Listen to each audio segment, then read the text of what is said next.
Step 1, wake up early, gonna rise with the sun. Step 2, get some good, some food in you. Step 3, think real hard about what you wanna be. Step 4, everybody just do your thing. Wake up, today's gonna be a good day. Wake up, today's gonna be a good day. Wake up, today's gonna be a good day. Wake up, today's gonna be a good day. Wake up, today's gonna be a good day. Wake up, today's gonna be a good day. Wake up, today's gonna be a good day. Wake up, today's gonna be a good day. Yo, set your affirmations, aspirations. I got shit to do, the aftermath of preparation. Good food, good mood, blood in circulation. One step at a time, yeah, that's how you make it. Set a goal you control and the steps you take them. I try to pick one thought, have some concentration. And if I make a mistake, it's called education. I try to do this every day, call it replication. Wake up, today's gonna be a good day. Wake up, today's gonna be a good day. Wake up, today's gonna be a good day. Wake up, today's gonna be a good day. Wake up, today's gonna be a good day. Wake up, today's gonna be a good day. Wake up, today's gonna be a good day. Wake up, today's gonna be a good day. So life ain't easy, yo, I think there's a reason though. Ups and downs, just like every different season, yo. Sometimes I'm high, other times I'm barely breathing, though. I always gotta fight and hide from the demons, yo. Negative thoughts are poison, they rot. Head full of flaws, so here come the clouds. They'll never stop unless I can swap all the bad for the good in my head when I'm lost. Yeah, so I'ma fake it till I make it. Positive thoughts are overtaken, I got patience. One day at a time is how you operate a cadence. A flow, you grow, you show yourself a foundation. Stay away from all the shit that causes temptation. I know that I like to do it cause it's sensation. I live my life in my head like a narration. Don't expect greatness, do my best, man, I'll take it. Wake up, today's gonna be a good day. Wake up, today's gonna be a good day. Wake up, today's gonna be a good day. Wake up, today's gonna be a good day. Wake up, today's gonna be a good day. Wake up, today's gonna be a good day. Wake up, today's gonna be a good day. Wake up, today's gonna be a good day. Wake up early, gonna rise with the sun. Step 2, get some good, some food in you. Step 3, think real hard about what you wanna be. Step 4, everybody just do your thing.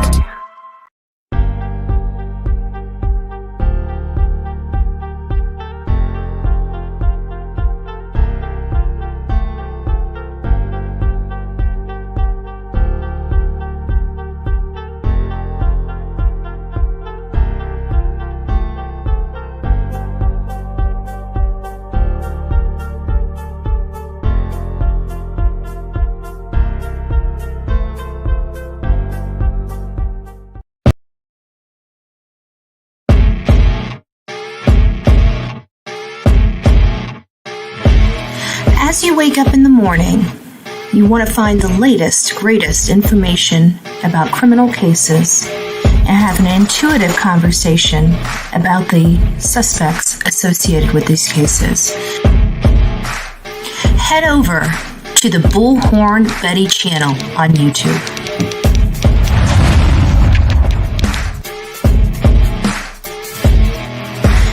Breaking news right here on the Bullhorn Betty channel. Welcome to the Bullhorn Betty Coffee Club. Enjoy your stay and enjoy your day.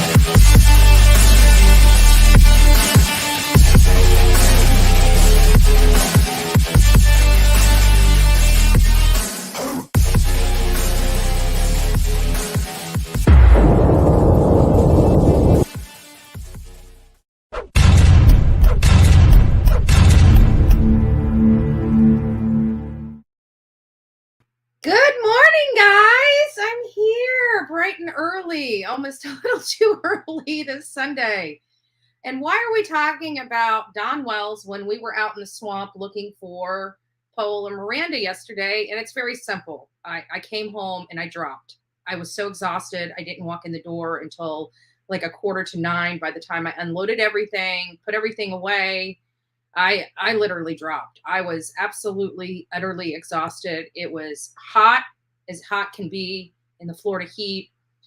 It was great though. Like I got to see JLR. I got to see Chronicles of Olivia, Mom.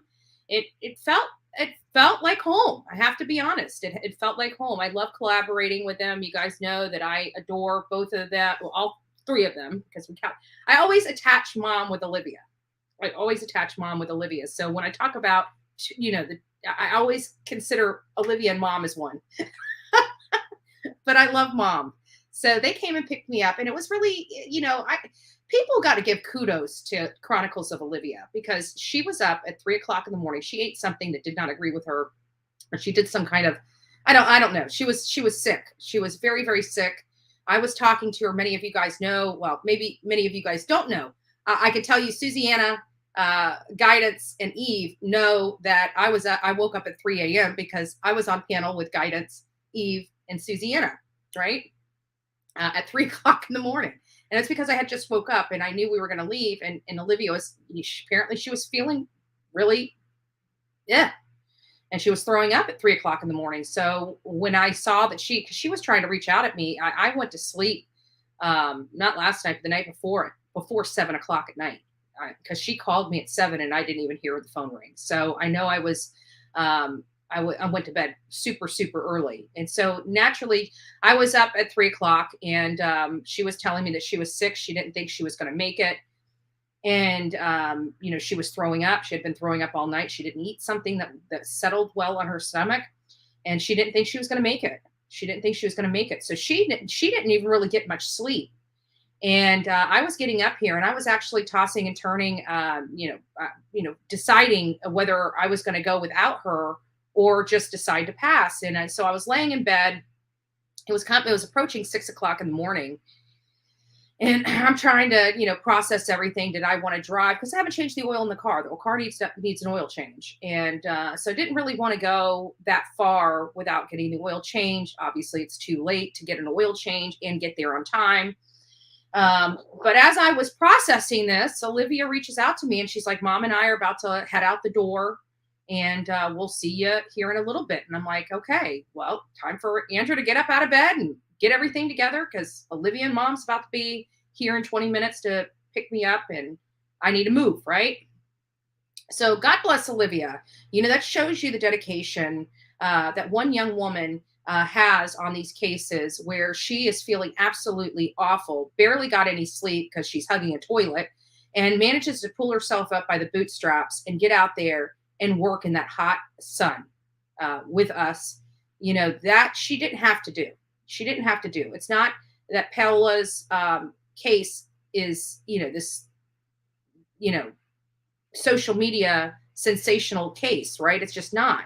It's sad, because it should be. It should be, because there's a lot of things going on with this case that just frustrate me. And we're going to go into that a little bit. But the reason why we're not talking about Paola this morning is because, quite frankly, I just literally 5 minutes ago was able to download all the content to my computer. So I haven't even had an opportunity to review the content except one clip. And it was kind of funny, but I don't want the funny clip to come out yet. We want to make sure that we bring the appropriate message, and then, the bloopers and stuff like that will air at a later date, which are kind of, quite frankly, comical. But I don't think at this point it's appropriate, because there is this young missing woman out there that has been missing since December 17th, 2021. We went out there. This was our third trip out to look for Paola Miranda.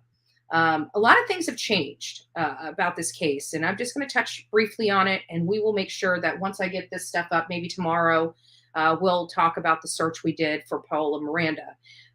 Again, the family needs our help. The family needs our help. We need to start pushing her photo far and wide as we can possibly push her photo, because Paola Miranda may very well not have been attacked by a gator. There's no evidence at this point that she was attacked by a gator. It's been 7 months, and we haven't received any stick of hair,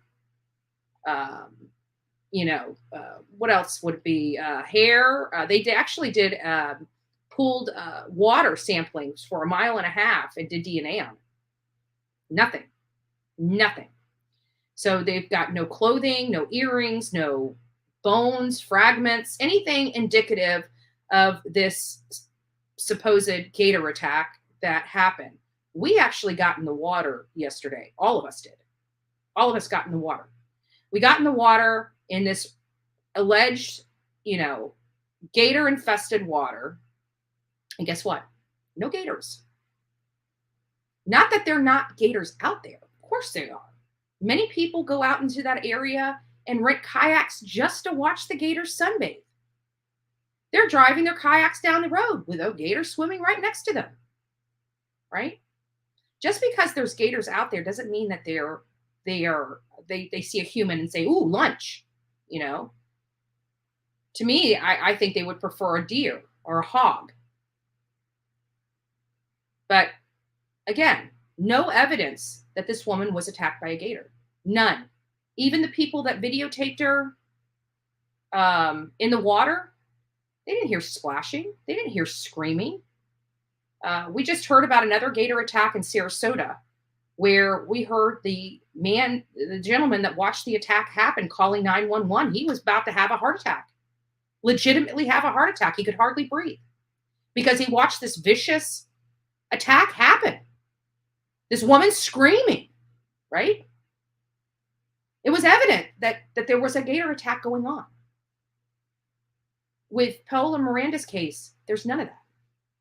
There's none of that. This actually very well may be one of those cases where this woman was truly abducted out of her car. That's what I said. Let's think about it. There was some information that we received from the family. You guys have seen that we had the interviews of Pell's sister from months ago. We released that. Well, we now got interviews from mom, her best friend, and her cousin. We were out there with the family. We had, Caribbean Kool-Aid was out there, not just JLR and Olivia and mom, but Caribbean Kool-Aid came out there. Caribbean Kool-Aid, guys, if you guys have not subbed up to her channel, please sub up to her channel. She is just really an amazing woman that has a job and a life, but in her downtime chooses to take her time to go find missing people. And not only that, she is one of the nicest people that I've ever met. The people that I keep closest to me, the people that I meet that are truly genuine and nice and really want to help in these cases, I keep those people near me. I call those people my friends, right? Because they are. We have the same agenda. We have the same focus. We have the same drive to do good in this world. And Caribbean Kool-Aid is all of that in a bag of potato chips. She really is. She's very dedicated. She loves life. She loves people. And she loves to help others. That's a win-win for anybody's personality. So if you guys have never subbed up for Caribbean Kool-Aid, please do. She is an amazing woman. I'm telling you this. She is amazing. And it's sad to me because when we were out in the woods looking for Ruth Cecala, she, remember, that was when everybody was beating up on me, beating up on Chronicles of Olivia, beating up on JLR. Like we were the most despicable people on YouTube for going out and trying to get answers on the Summer Wells case. We were just this horrible group of people. And people were literally trying to kick us off YouTube because of the work we were doing. Well, we weren't going anywhere. Hi, guys. Still here. And just to let you know, hey, Bullhorn Betty's still here. Guess what? Still going live. Still going live. You guys did not beat me. Anyways, they tried to ostracize anybody that associated with us. Now, mind you, we work with people that are truly trying to find people. They have no agenda. We have no agenda, right? I'm not out here looking for the most despicable parents and saying, oh, you did something to your child. That's not what I wake up to do every day. It's not what any of us wake up to do every day. We truly, at least me, truly want to believe that parents are doing their job as parents and taking care of their kids as they should be taking care of their kids. I was raised in a very violent home, right? But we were well taken care of. We didn't eat on dirty floors. We had a home-cooked meal. My mom cleaned that house from top to bottom every single day. From the outside looking in, we looked like we had a perfect home, right? And I think with all the work that my mom did to create this perfect home was because that was one thing that she could control, right? Everything in our family felt a little out of control and off because of what was going on inside the home. But the one thing she could have is a clean home and children that were dressed nice. And that's what she did. And I truly believe that was her way of dealing with what was going on in that home. I love my mom. My mom was a great mom. My dad's a great dad too. It's just that there's a lot of stuff there, and it tainted our relationship as I got older. Remember, my father was my best friend when I was young. Went to work with him, was driving on his work truck when I was 2 years old. Loved to be with my father. Loved to be with my father. I was a tomboy. I loved to go hunting. I loved to work on, be out there in the heat, digging ditches so he could lay wire, because he's an electrician, a master electrician. Despite what was going on in our home, for all intents and purposes, you had a poor foster kid from Mayaca City having his family living in a beautiful home near doctors, lawyers, and car dealership owners. He worked his ass off. He worked his ass off so we didn't have to live the way he had to live. But he still had childhood trauma that he couldn't get over. And every now and again, that reared its ugly head, and it was very scary. My story pales in comparison to the Wells kids. But it still bothered me. And I still struggle with some of the stuff that happened when I was younger to this very day. Anyways, good morning, Anissa, our fearless mod in everybody's chat. We love you. First one to say good morning this morning, followed by Guidance. Guidance and I were chatting it up 3 a.m. yesterday morning. Rebecca, nice to see you. Sonia, nice to see you, representing Summer's Army. God bless you. Crazy Nurse 2.0 is in the house. Nice to see you. Rhonda, nice to see you. Florida, Mima, I love that. I love that. Are you my mom incognito? No, I'm just joking. Susie Sue, thank you so much. Susie Sue has been doing, well, I don't know if it's you or if it's Jackie Blue. I can't remember which one of you guys, because there's similar names behind the scene. But I've been getting a lot of emails from a Susie Sue. It might be, I remember the last time I thought it was you, and Jackie Blue said, no, it's her. So either way, whoever's been sending me all this great information to my email, thank you. If it was you, thank you. If it's her, thank you. Everybody, thank you. Rhonda, good morning. Mike Stevens, good morning. Bullhorn Betty's present. Who else do we have up in the house? Karen Davis, nice to see ya. See y'all dancing. I love that song. I really do. Suzette, nice to see you as well. Much love. Another friend from Florida. Christine Isabel, nice to see you from Colorado. I actually have a story. Is it from Colorado? Hold on a second. I'm pretty sure that my story, yes, it is. Breckenridge, Colorado.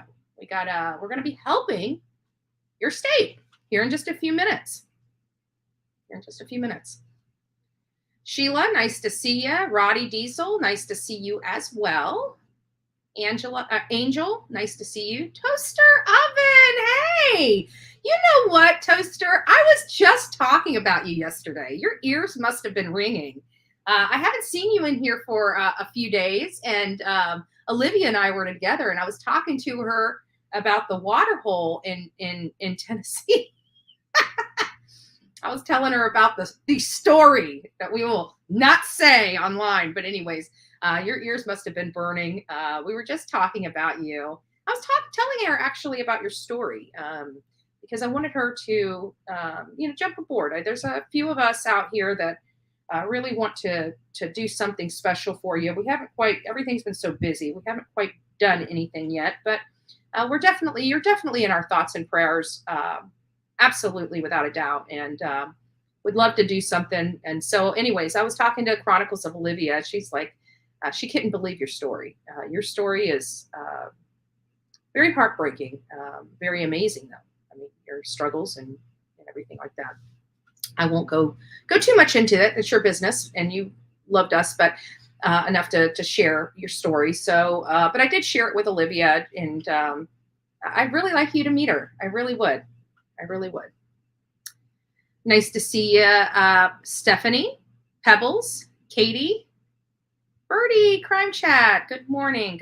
Nice to see you, S-Mac. It's nice to see you as well. Who else do we have? Yeah, and please don't forget to hit the like button, folks. As you come in, hit the like button. Put a thumbs up if you've already liked me. If you liked me this Sunday.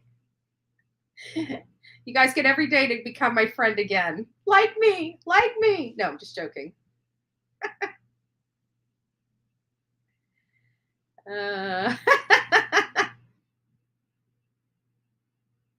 Oh, thank you.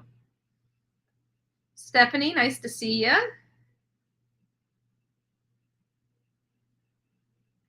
What else am I missing?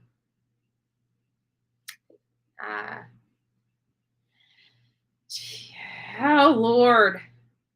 Taina Gonzalez, I'm sorry. I'm bad with names. I'm bad. Hopefully I said it right.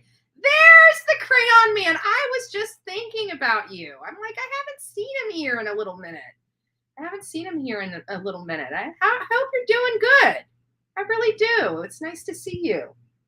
We're going to go over a few things here in just a few moments. I'm just kind of getting woke up. I've been up for, I tell you what, I rolled over this morning at 6:40, and I looked at the phone and I saw it was 6:40 this morning, and I'm like my head is literally like, I don't know if it's the sun. I mean, I drank water like it was going out of style yesterday.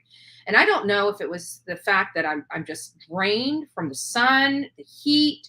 But I woke up this morning at 6:40 and I sat up in bed, and it's like almost my head was spinning. I'm like, whoa, and I'm laying down. I laid back down, and I'm like, what was that all about? It's a little strange when you wake up and you just kind of, it was an odd feeling that I haven't felt in a really, really long time. So I laid back down, and I'm like, oh boy, what am I going to do? I don't know if I want to go live. I mean, I'm not really, don't want to push it. So I sat there for a second, and I drank some more water, get some water in my body, because I just felt dehydrated this morning, like really dehydrated. And so then I'm like, you know what, maybe let's just try getting in the shower and just seeing if that'll help wake me up, So I did. I feel better. I have to be honest. I feel better. I'm showered, teeth brushed, coffee in me. I drank a whole bottle of water before I even started this live.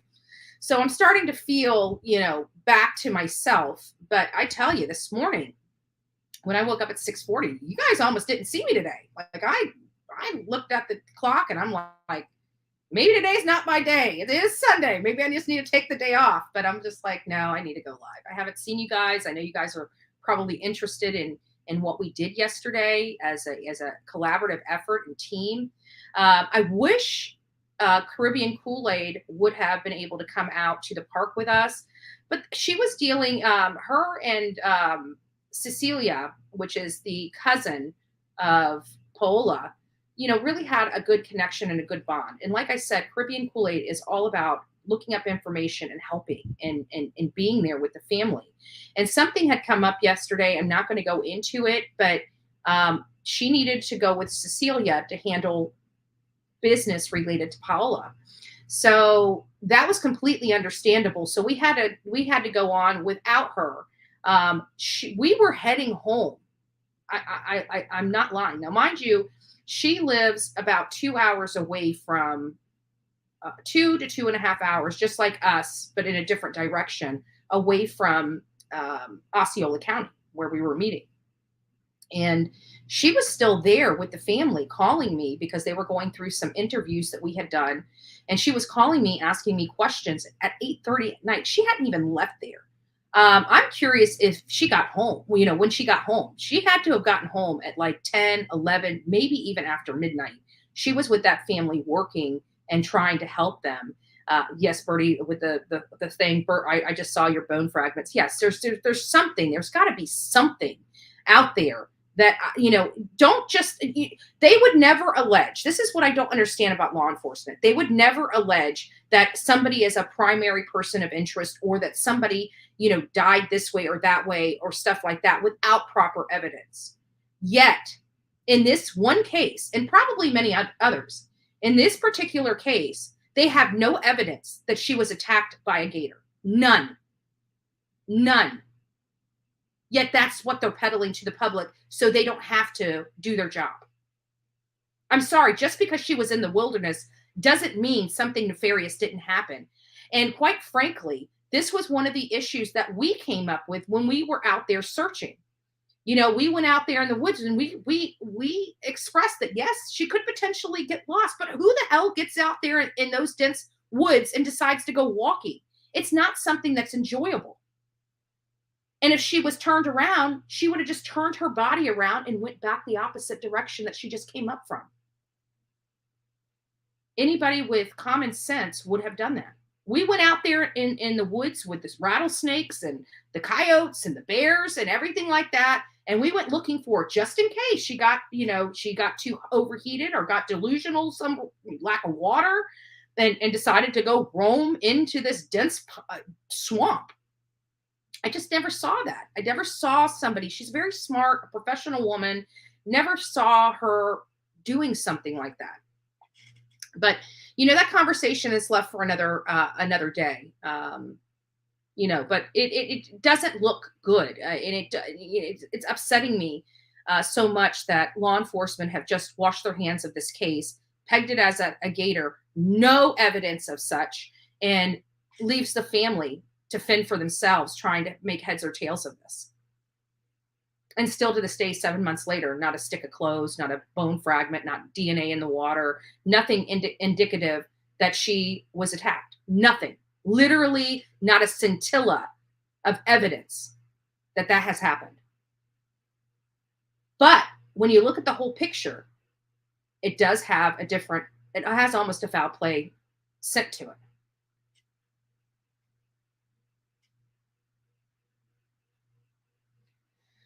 Okay, so I think I got everybody. Oh, I see you. Nice to see you here this morning. Good morning, love. Good morning. Crystal Lynn, nice to see you. Robin, rather. Sorry about that. Gma, nice to see you. I'm Jackie Blue too. Okay. Love it. Well, thank you for your continued emails. You're very, I love it. And actually going to be running one of them this morning. So I appreciate it. You really do help me quite a lot. So really do love that. Stella Stanley, good morning. Verbalist session.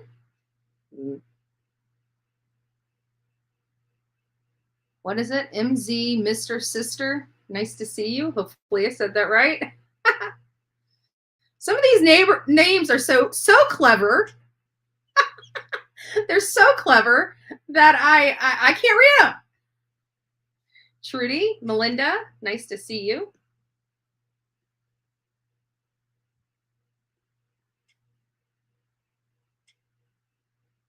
I see Uncle Eddie in the house. Good morning. Happy Sunday to you, Uncle Eddie. And you know what? Anybody that commits crimes upon children will be harassed by Bullhorn Betty, and if you don't like it, too bad. Too bad. I'm not the one with missing children. All my grandkids, when they were here, their heads were accounted for. Right? And blank screen, quite frankly, if you did something, God help you. My bullhorn would be slap up your butt too. If you don't like it, maybe be nicer to your children, right? Maybe take care of your children. Maybe not have your children abused and living in squalor, right? They're the ones in the spotlight, not me. But if what you say, if my advocacy is considered harassment to you, I don't care. I don't care. And guess what? The other families that have missing children, that are responsible for the disappearance of their missing children, guess what? My bullhorn will be at their orifices too. And if you don't like it, oh well. Oh well. What are you going to do? Plaster me across YouTube? Tell me I'm this despicable person? Check and check. Already done that.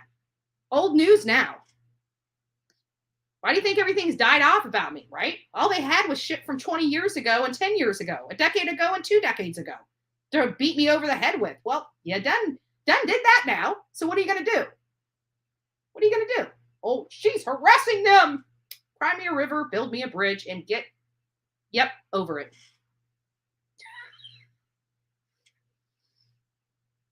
But good morning, Uncle Eddie. You know, it is a Sunday, so I hope you opened your Bible and prayed.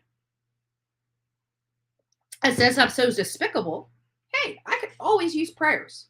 Pray for me. If you can't pray for yourself, pray for me, because I can use the Lord's army. I can use God's armor each and every day because I got to deal with people like you, you know? But I think you're kind of, honestly, blank screen, I think you're kind of crushing on Bullhorn Betty a little bit. That was probably the nicest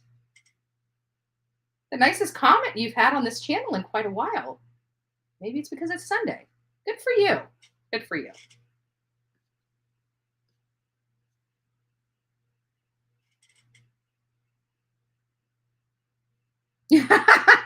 Yeah, they have no power because all they had over me was my past. Oh well, that doesn't dictate here and now or my future, right? While other people are still breaking the law, Bullhorn Betty is exposing they're breaking the law. Anyways, let's get on with it. So as I was just talking about, we are going to help out Colorado. There is a man right now that is on the run that needs our eyes. If you know this gentleman, he goes by the name of Miles Tovar, if I'm pronouncing that right. And also, he has an alias of a Miles James Hypner. This is out of Breckenridge, Colorado. And apparently, he's accused of killing his roommate. Oh, that's probably because the mods have already booted him and hid his comments. But he was here.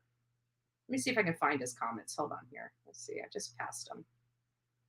He just basically said, why are you harassing the Wells? Well, why do they have a daughter missing? Maybe that's the question you need to be asking. Right? Oh my God. Shame on you, Bullhorn Betty. Shame on you for exposing parents that have a missing child. Why do you keep harassing these families? Good morning, Valkyrie. Nice to see you. Feather Sock Photography. Nice to see you.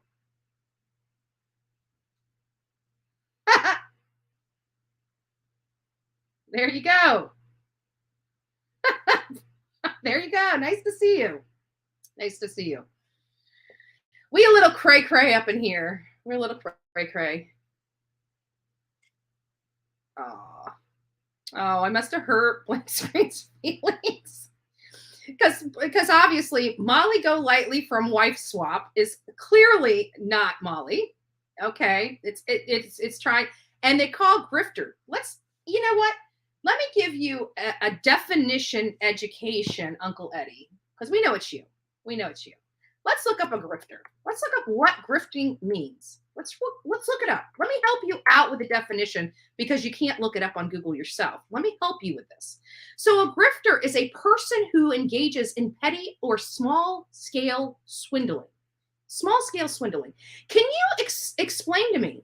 And I'll throw you a phone number or a link if you'd like to come up here and not be so anonymous and so creepy. You're the kind of people that we expose. Anyways, the creepers, the ones that peep, the peeping toms. So I'm just trying to express is how is me coming on here talking about these cases, signed up for AdSense like many other creators on here. How is that grifting? How is that swindling? Let's look up the definition for swindling, because I got to give you an education on this, because I'm so sick and tired of you people not understanding what you're saying when you're trying to insult people. Because somebody like Heels in the Air is more of a grifter than Bullhorn Betty, because she steals. Vicky Pate steals other people's content to make her videos. She profits off other people, just like many other creators, right? They don't go out and create their own content. They steal other people's content and then bitch about it. That's what, that to me is what a grifter is, because you're swindling my stuff or Olivia's stuff or some other person's stuff and profiting off of it. That's all their content. That's their entire package of content. So swindling uses deception to deprive someone of money or possession. Deception. We cover true crime cases. Not deceptive at all, right? Not deceptive at all. Obtain money fraudulently. So if you're going to use these definitions like grifter and things of that nature, or even clout chaser, right? Know what you're saying before you say it, because you look like an idiot. There's your educational lesson. I.e., Uncle Eddie, go back to the camper.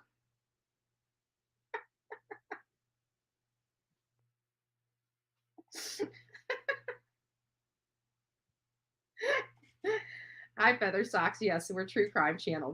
It's an entertainment channel that covers true crime, but we go out and actually, let me just show the video, and you'll get it. Just stick here just for a second, and I'll show you what our team does when we go out to these areas, just for people to realize we do the work, we put in the time, and we pony up the money. The day I met Bullhorn Betty and Jonathan Lee Ridges, they were protesting in front of the Laundrie's home. I began to document them, and little did I know, the three of us would spend the next few months traveling together. Nothing scares us, even if it means crossing a freezing cold river and getting wet. We put our lives in danger because we want to find answers. It gives us purpose, even if it means going undercover to get those answers, or visiting the scene of a crime and paying our respects. Searching for the truth isn't easy. It gets you out of your comfort zone and makes you see things in a different perspective. And it's this perspective that we want the world to see. At the end of the day, we fight for justice. We fight for those who don't have a voice. We fight for those who were silenced.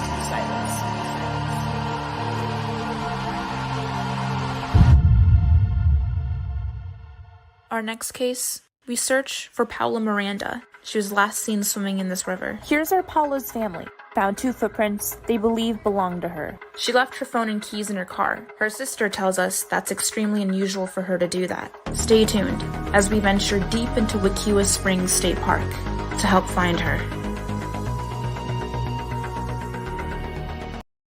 So for those that are just coming in and find out, I don't know of really any creator. I mean, there are creators that go out and get these interviews, but it's very limited. I mean, outside of like EquiSearch and other, other true crime creators that actually go out in the field and actually search for these people.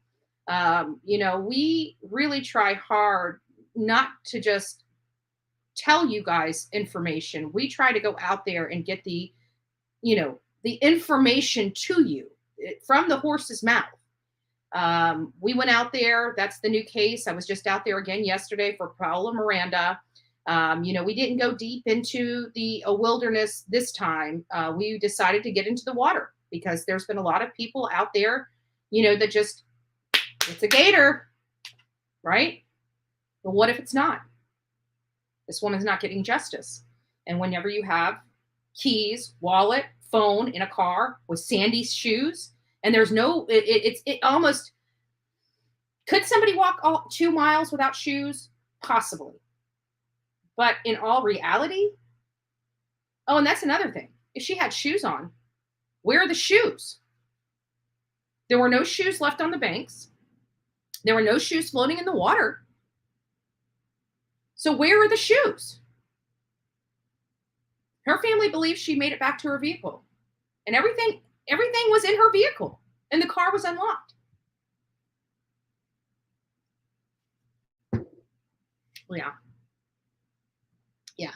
The whole Gator scenario, just, I don't like it. I don't like the fact that this is still a missing person investigation. She's been gone for 7 months. They've chalked it up as a Gator attack with no evidence of a Gator attack, and they've stopped helping the family. They won't give the family any information because it's an open missing person case, which is crazy. Because if you have established that it is a Gator attack, then close the file out so we can have access to it. Right? Close the file out. Since that's what law enforcement is alleging, close out the damn file so we can do records request and get that file in our possession. So we can start the investigation since law enforcement doesn't want to do it. We will be happy to do it. But I can tell you, I wouldn't be going to any state park in Osceola County. Because you know what? If you go missing, they're going to chalk it up to you were attacked by an animal because they don't want to do their job.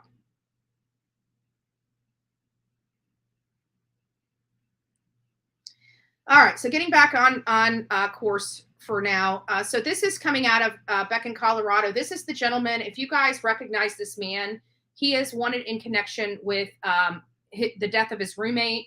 He is on the run right now. So we don't know where he is. It doesn't appear that they have any idea if he's still in the state, if he's on the run out of state, or anything of that nature. Yes, I've seen a lot. I have contemplated doing a video on him. Bullhorn, I've seen the case. Accidents happen. It happens. I see it.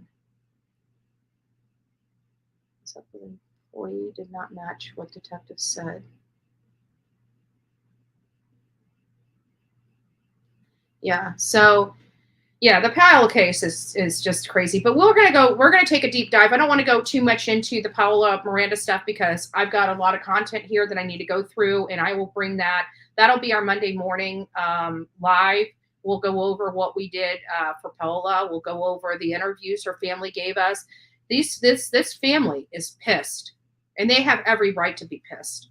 Because, while law enforcement is sitting on their hands doing absolutely nothing for this family, there are a lot of, the family has been doing their own research. And there are a lot of people that look like Miranda missing in that county, in Osceola County. There are many women that are popping up dead in that county. One that was found in the water dismembered. The other one found near a lake, all in and around the same area. What is going on in Osceola County? These women are disappearing. And I can't help but to think it's my responsibility to let people know. Since clearly they aren't.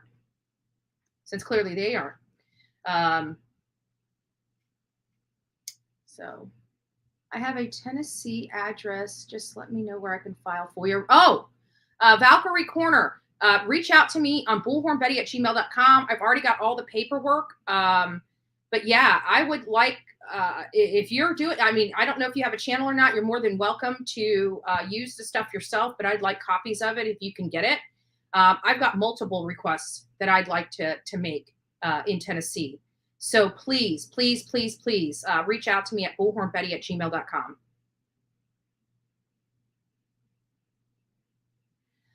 Oh, feather socks. No, this channel does not sell bullhorns. I'm sorry. I could. I've got them. I can't sell them through the merch account that I have with Teespring, but I actually own bullhornbetty.com. And I was going to build that to be news/merch place. There'll be a page for merchandise, and I was going to incorporate my signature, i.e. Bullhorn, but I have not done it yet. So I apologize. No, this is not something. Yes, they would sell. Many people have said that, but I wish Teespring had different kinds of stuff like a bullhorn that could be sold. But you know what?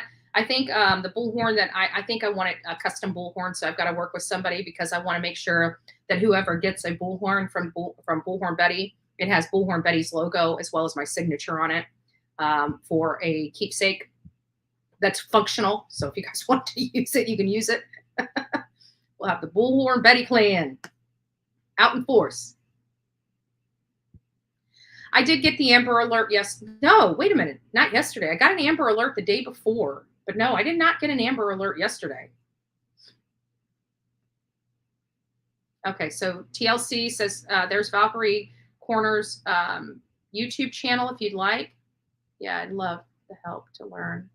I'd be willing to share whatever. Okay, perfect. Yeah, reach out to me at bullhornbetty@gmail.com. Put your screen name in the subject line, and I'll give you my cell phone, and we'll email it. Well, you'll have my email address, and I'll have yours. I've already got the forms. I've got just to make a list of what I really want because I want to make sure. Like sometimes I'll do a record request just to get a response from them. And not anticipating documents, but this one is where I want to have documents. I want to have documents. It's in Pasco County. Wow. No, I did not.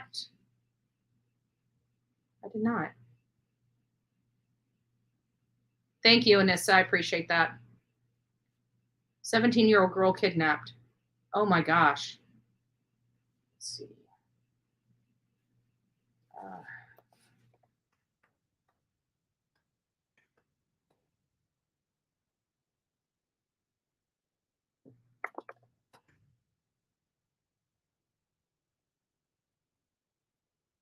Okay, she's found safely 9 hours ago.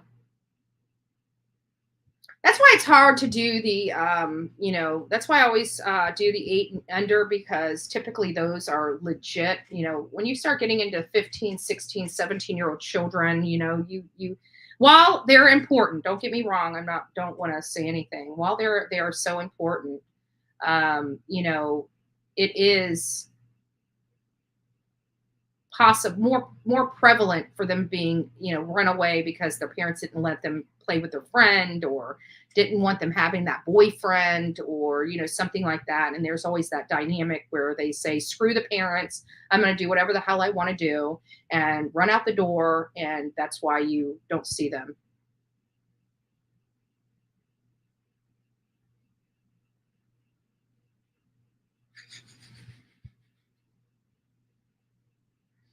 Oh, wow. Cry me a river, build me a bridge.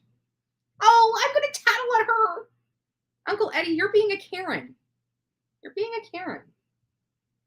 Nobody cares what your opinion is here. Like you've been here every single day since the day I built this channel, and nobody cares about your opinion. Not even me. That's why you have to keep making new accounts just to come over here on the Bullhorn Betty channel just to kick up a fuss. But that's okay. I really don't care. And actually, at this point, I'm done talking about you. And you will never be brought up on this channel again. You could push whatever you want in these chats, and my mods are just going to delete it. So you're wasting your time. Move on to a different channel. Get a life. That's my opinion. Unless you're just this, disgusting person behind a screen that's picking his nose and scratching his, got nothing better to do.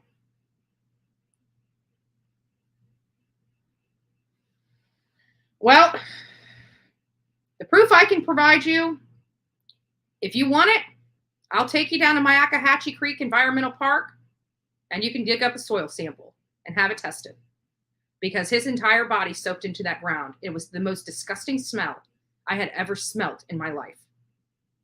Most disgusting smell I have ever smelt in my life.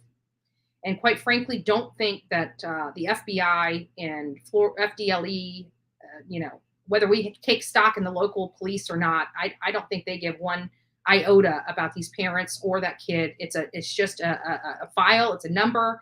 They're not being paid off. The man's dead, in my opinion. Marissa, she doesn't believe he's dead. She'll never believe he's dead. But I honestly believe if she was out there in that park and got a whiff of what we got a whiff of, I'm telling you, I think she would She would come to her senses. But I don't believe that Marissa, or excuse me, I don't believe that law enforcement would have spent that time processing that scene, cutting down branches. I mean, they would not mistaken Brian's body with someone else's. It's almost next to impossible. This is not your fictitious, fictional, CSI where there's these elaborate schemes of, I mean, whenever I've got two crowns in my mouth, okay, two crowns, you do an x-ray on my mouth, I will be positively identified by my teeth, even if there was no jaw. They had a jaw with intact teeth. And so even the jaw, and he wasn't out there that long. I mean, it was, what was it? A few months, like a couple months. He disappeared on September 13th. The car was brought back home September 15th. I'm going off memory on this. 15th. We started showing up in force on September 17th. I was not there. Jonathan and my friend Heather were there leading the charge in front of the Dirty Laundrie home. And then I joined them on September 18th. So from September 18th to, well, if we go back to when he left, which was September 13th, to the time he was found, October 20th. So a little over like 2 months and 2 days, he was out there. They believe that he, shortly after he got to the park. So I don't know. I believe it's him. I smelt. And I never understood, you always hear on these true crime movies and stuff, once you smell that smell, it is a smell that you'll never forget. And from that point on, you will always recognize that smell associated with death and associated with a decomposing person or animal. But that is a very distinct smell. We're not talking about Summer's case, right? No, we're about to get into it. I go over other stuff. So anyways, the authorities are looking for this 37-year-old man that fatally strangled. It looks like he strangled his roommate in 2019. He's been on the run. I don't know if they just now got the evidence to put, because this is a 2019. Let me just read this and we'll get some clarification. Authorities are actively searching for a 37-year-old man accused of fatally strangling his roommate in 2019. On July 25th, the U.S. Marshals announced that Miles Tover, who also goes by Miles James Hipner, is wanted by the Breckenridge police for burglary, manslaughter, first-degree criminal trespass, and harassment. He is reportedly 5'11", 165 pounds, and has tattoos on his left upper arm and right shoulder. On November 6, 2019, shortly before 10 p.m., Breckenridge police officers responded to 1000 block of Grandview to report shots fired. At the scene, authorities reportedly found Tovar with a shotgun wound on his leg. Upon further search of the scene, officers found 29-year-old Brendan Ray, Tovar's roommate, suffering severe injuries, but he had not been shot. Ray reportedly succumbed to his injuries at a hospital, while Tovar's injuries were not life-threatening.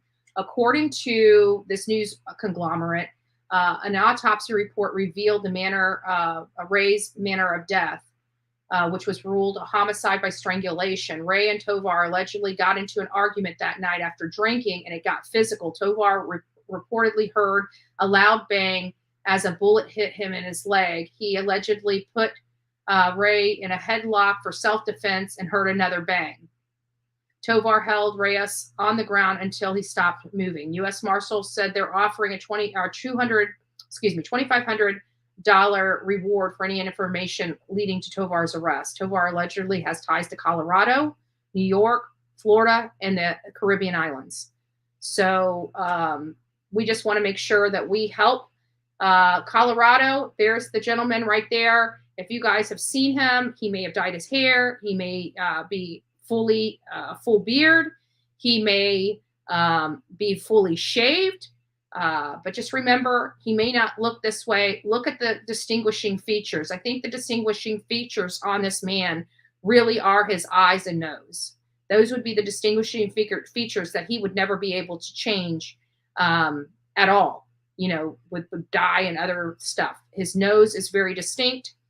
So pay attention. If you see somebody, please call out to Breckenridge, Colorado, or reach out to the U.S. Marshal's office in your local area for help. Amba, me neither. Summer seems such a lovely little soul. She was. On to the next stuff. There's a reason why I have this up. I don't remember what it is. Oh, this is the Uvalde stuff.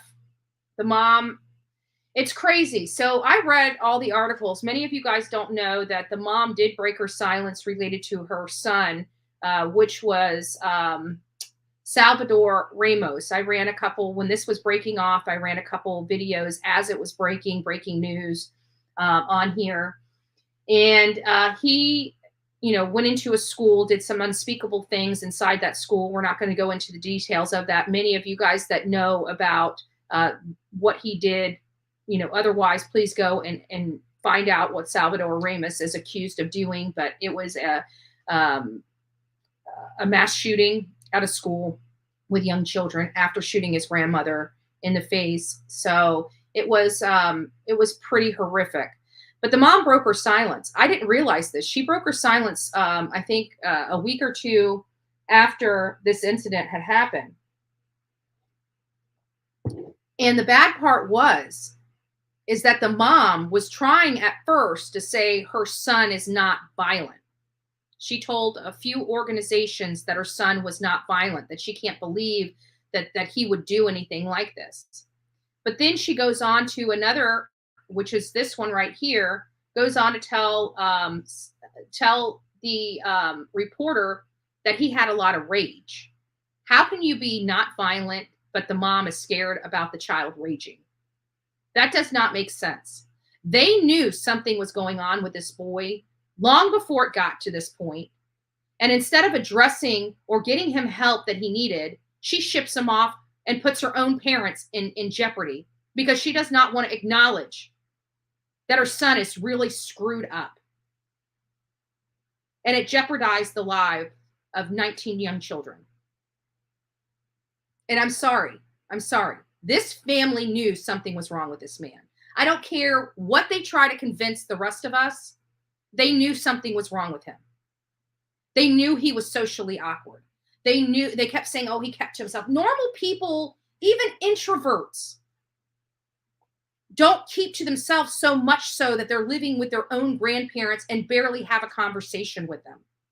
Even introverts trust their family. This man there was something wrong with him, and everyone turned a blind eye. Well, you can't turn a blind eye anymore. This should be a lesson to all families. Nobody wants to believe that their family member could potentially do any harm to anyone. I know I don't want to believe that a family member of mine could do that. But I've got family members that I barely know that are sitting in prison right now. Clearly,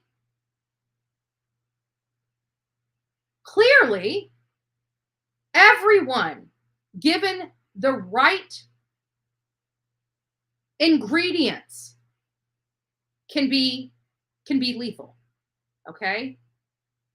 It's almost the perfect storm scenario. Like everything has to be in but don't think that even guidance, given the right ingredients, could be lethal. And she's one of the sweetest people I know. So don't ever put it past that. I mean, we are human beings. We are top of the food chain in the grand scheme of things. Believe me, every single one of us has it in us to do horrible things if we so chose. Many of us love life, love our freedom, and know how to turn the channel, right? We don't let it get to us. But if we had those perfect ingredients, could we? I truly believe we could. I truly believe we could. Thank you all for those that have been subbing to Valkyrie's Corner. Very nice. Thank you. Nice to see you, Amanda. Amber Bear, nice to see you as well. So, you know, I really truly believe. But anyways, this woman, now I want to read this article to you because I really think it hones in. There may be some things I can't say because, you know, we do try to keep our videos with ads on them because that's what helps this channel grow. It's monetized, right? So there are things, and many of you guys know because you guys are been on YouTube longer than I have, right? So you know there are some things, some words that trigger that will not allow a video to be monetized. So I've got to be careful with what I say when we talk about this. For example, when we went over the statistics of the false abduction allegations, some of the statistical information was too graphic that entire video was demonetized because of the graphic nature of the case study. And I'm fine with that. I really am. I am fine with, you know, being demonetized to get a message, or demonetized for that video to get the message out there. And those statistics were worth every lost dollar that I did on that video, right? Because it was important.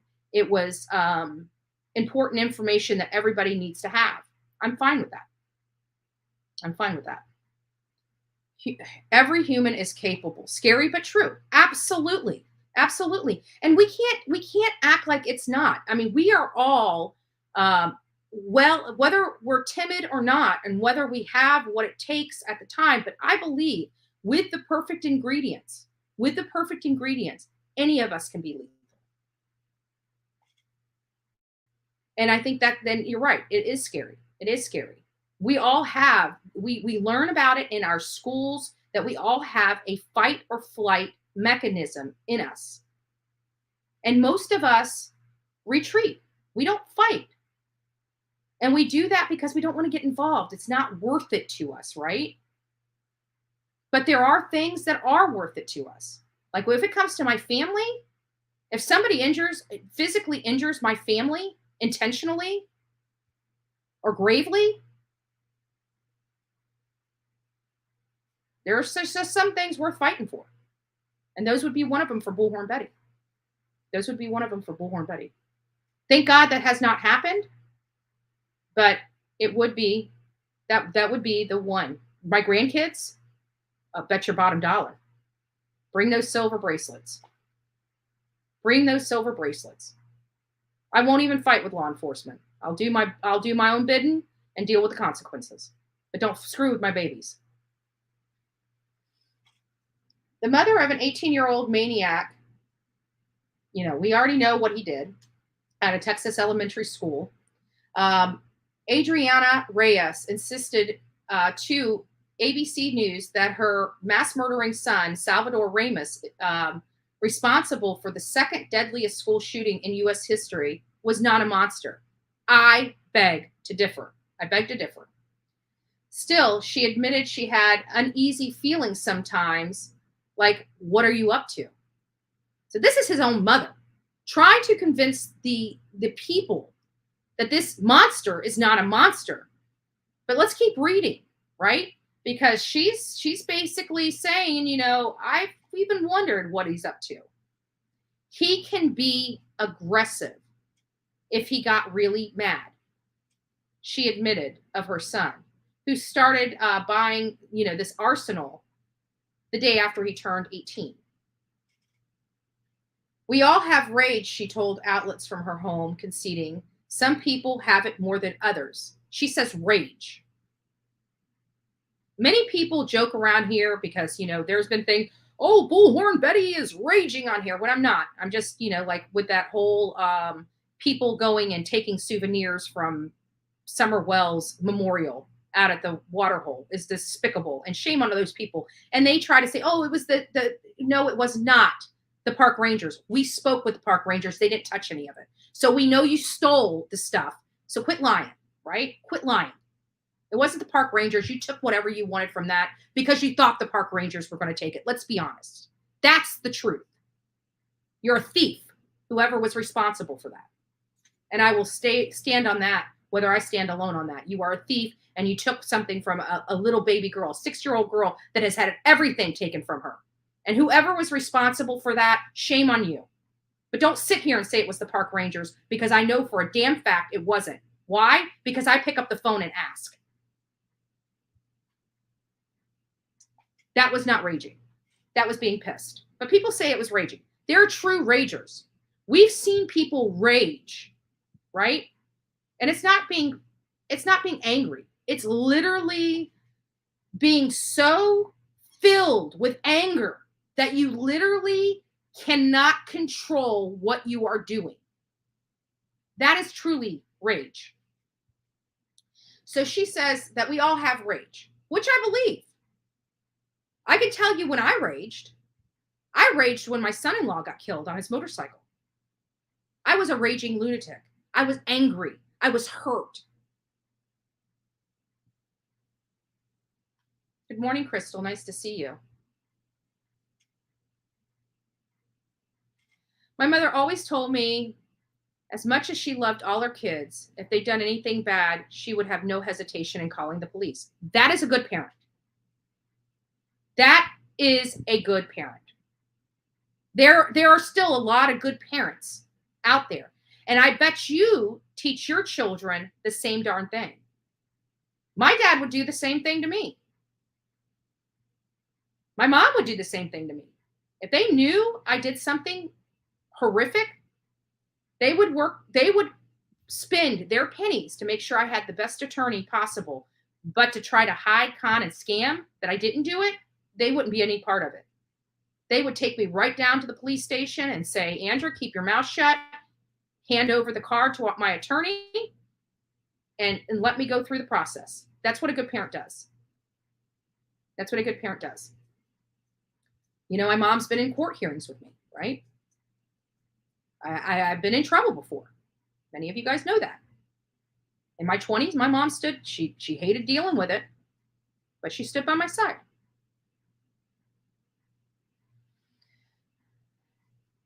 She had earlier downplayed the concerns in an interview with the Daily Mail. The Daily Mail.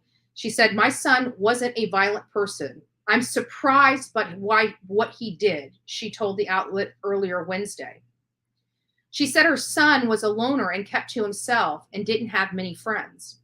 However, she denies having a volatile relationship with him, even though his grandfather went on air saying the reason why he was staying with them was because he was having problems with his mom. He also shot his grandmother.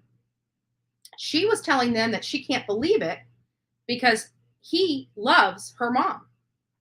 It was his mother's mother that he shot. It was his grandmother from his mother's side of the family. The mom told the Mail that she spoke to her son Monday last week, his birthday, and had a card and a Snoopy stuffed animal to give him. He's 18 years old, lady. I mean, thank you for thinking of your son to give him a gift.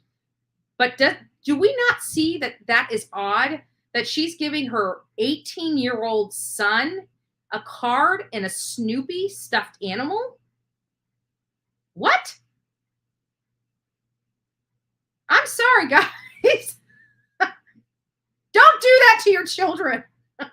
When they turn 18, it's a big deal, right? It's not a stuffed animal big deal. It's like, you know, a big party or a car type of big deal.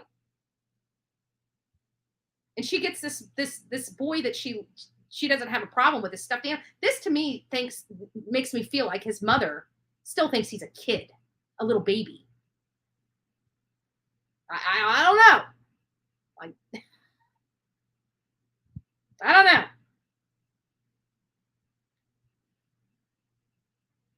Yeah, exactly. That's it. But she doesn't want to admit that. She finally is admitting that, but she doesn't want to. Despite defending her son, the mom had tears in her eye discussing about the children. Those kids, I have no words, Reyes told. I don't know what to say about those poor kids. She told the Mail she would pray for those family. I'm praying for all the innocent children. Yes, I am. They had no part in this, she told the outlet.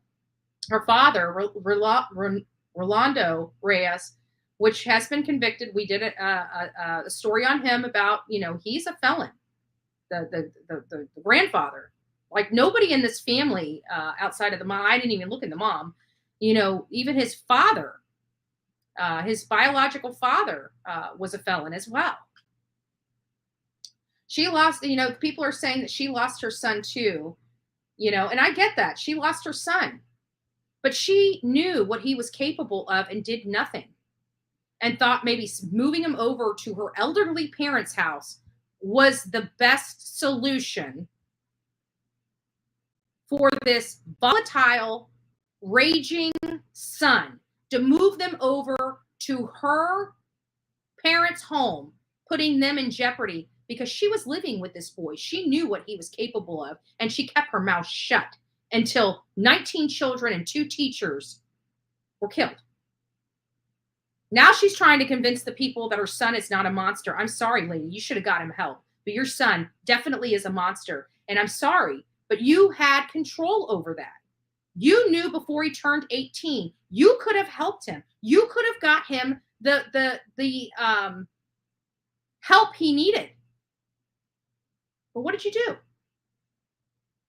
You turned the other cheek and shipped him off to his grandparents' house, where he did unthinkable acts to your own mother. And mind you, she did survive. She is in the hospital. She's doing well, but she still can't talk. She's got a long road of recovery. Thank God she will be okay. So here is the home. Here is where the truck was crashed at. Now, mind you, this 18-year-old didn't even have a driver's license or even know how to drive a vehicle. But let's not look at the parents. Let's not say they failed him and failed the rest of this. You're responsible for your child. You think your child's screwed up? Go get your child help. Let's not be a Salvador Ramos.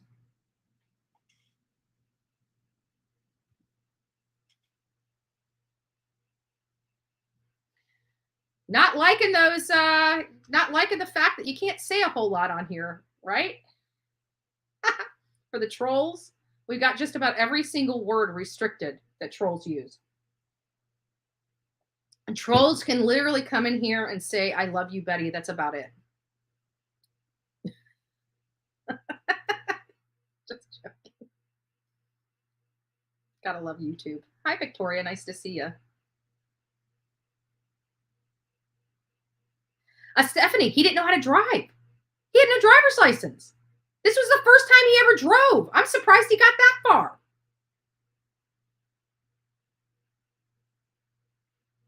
I'm surprised he got that far. Anyways. So it looks like, did you guys hear about this? One person, for all of my Illinois people out there, for all my Illinois people, one of your residents out there in Illinois struck it big. Only winner of the Mega Million Lottery. Yes. Listen to this. Like, I about fell over. Right? Single winner. That is right. That is a billion. $1.28 billion. I wonder if they watch Bullhorn Betty. I'm taking donations, by the way.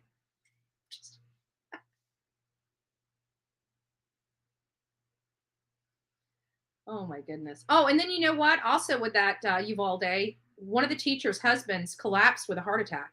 They had been together forever. And he lost his life, I think, a few days after his wife did because of a heart attack. I can't imagine. He died of a broken heart. I guarantee that. God, I'm getting goosebumps. Anyways, let's get on to something positive. It was close to the Chicago area. Anissa, tell me, was it you? Was it you? Did you win that big lottery? No, I'm just joking. So I thought this was really interesting. So a single winner, They have not released the man's name. Those are the winning numbers: 13, 36, 45, 57, 67, and the mega ball of 14. One person in Illinois won that. Now, they have not told us who it is, and they have not told us which store sold the ticket. Good morning, Cassius. Nice to see you. Crystal, nice to see you as well. I am sitting here thinking, I don't ever play this, but $1.2 billion? I might have to throw some cash at that. I'm not sure about y'all, but I might have to just think what $1.2 billion would do for Bullhorn Betty. Like our show would be popping. Like I would be literally all over the country. I would buy my own plane. And just, when their case came up, I'd be off. Because no matter how much money I make, let's be honest, I will be on YouTube. I will be on YouTube. Grifting and swindling. Oh, that's my schedule. Oh, by the way, it's Dylan Round's birthday tomorrow. Dylan Rounds is turning 20 tomorrow. It's sad that beautiful boy won't make it to 20. You know, snuffed out. Think about that. He was snuffed out before he really got to live life. He was a country boy, right? He was a country boy, and I'm still disgusted at that con PI that did a number on this family and lied. He lied, and people were taking him as truth. And I keep wondering, you know, even if I don't play either, I can't win unless you play, though. I know, right? I know. We need to start throwing some dollars out there. We need to throw some dollars out there.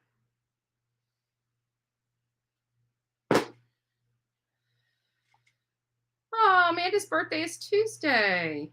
Normally I don't play. We did this time, won $4. Well, there you go. There you go. Now you take that money and you flip it over to the next week, right? Every penny that you make. That's what we used to do when I worked for. I actually started out working for CPA because I was a numbers girl, right? Like math was my jam. And so I went and worked for a CPA firm. CPA is a certified public accountant. It was a big conglomerate that dealt with all the big corporations in our. They were one of the top CPA firms in this county, and they deal with all the big corporations in and around Manatee County. Anyways, I was working for them, and we did a couple things. We did the what was it? The football, the fantasy football stuff. We did the fantasy football. We did the numbers. You know, like where, you know, what we believe the numbers would be at the quarters. We did those. We put like $1, $2, and you'd win the jackpot and blah blah blah blah blah. But we also played the lottery at this firm, so everybody would contribute. And the way it works is if we won the lottery, we split it evenly among all the people that contributed to buying the ticket. And so every week, if we won, you know, pennies, like, you know, $4, $12, you know, I think one time we won like $50. We would literally put that back in and buy even more tickets for the next week. And we kept rolling that over, and we didn't have to really contribute as that money was rolled over. But when that money went, we had to start contributing again back to our lottery pool. So we could buy more tickets. But it was fun. You know, it was fun. It was nice because we had a large office, and it just brought everybody together because we're all from different departments and stuff, and really didn't know each other from department to department. I knew everybody because I was right under the manager of the whole corporation. So I was basically her assistant. So I knew everybody. I had to deal with everybody.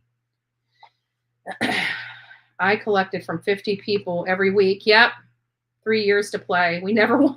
I was there for like 6 years. We never won either. I mean, every now and again, we won more money on the football stuff, you know, the fantasy football and the numbers game where we picked numbers of what each quarter would be and stuff like that. It was pretty cool. But I won more money on those games than I did the lottery. I can tell you that. I think I just kept putting money into the lottery fund. And I don't think I ever got $1 out of it. It was just crazy. It was crazy.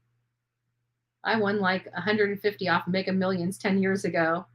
I don't usually play. Well, that's funny. 150 is good, but you know what? I don't want to win anything, because if you win something, the chances of ever winning again even go further and further down, because you just won. And when I win, I want it to be thousands, tens of thousands, millions, or billions. Right? Sorry, guys. Sorry. It's Sunday, and I haven't had a laugh because I was out there sweating my butt off, having to use my brain yesterday, but there is a funny clip I got to tell you. So, it's not funny in the sense, I'll go through it with you. It's not funny in the sense of, Paola's family or anything like that. It's really, it's really just Olivia. She's so cute, right? She's so cute. And so we were out there. And, we are getting off the whole gator thing. At the end of the day, it's been 7 months. There's no evidence of the gator. I did post a video of the interview with the guy named Andrew in the park. I forgot all about that. Caribbean Kool-Aid called me last night when I was heading home to ask me some information about that guy. I'm not going to go into details about it. But her and Paola's cousin actually watched that interview yesterday and had some questions, so they called. And outside of him, stating that, what the gators do in this area, we put at least me, I put everything out, give everybody their perspective. I don't try to drive my narrative. If I hear information, I get it out. You guys are responsible enough to make your own opinions and decisions, not for Bullhorn Betty to tell you what to feel. You guys have your opinions. Sometimes we agree 100%, sometimes we don't, and that's okay. So anyways, this guy was driving, explaining about the gators and how many gators are out there and this, that, and the other. And we did have that interview with the kayaker that went by that saw the 10-foot and 14-foot alligators sunbathing on the banks.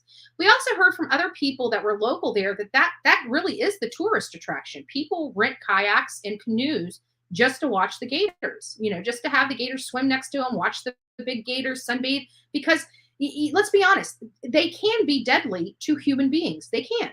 And that's why we here in Florida have made it a crime to feed gators, because once they associate food, it's just because the way their brains work. They're not educated. They don't have a brain that functions like humans. They're an alligator.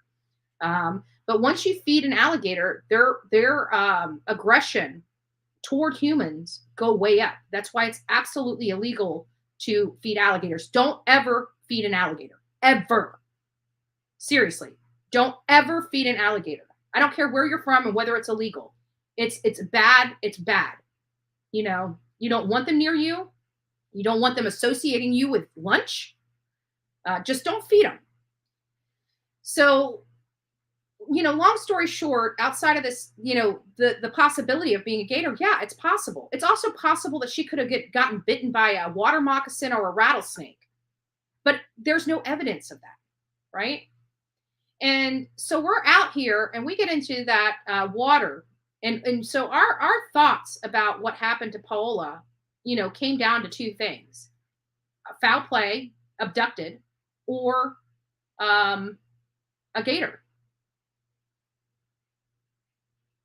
That's it.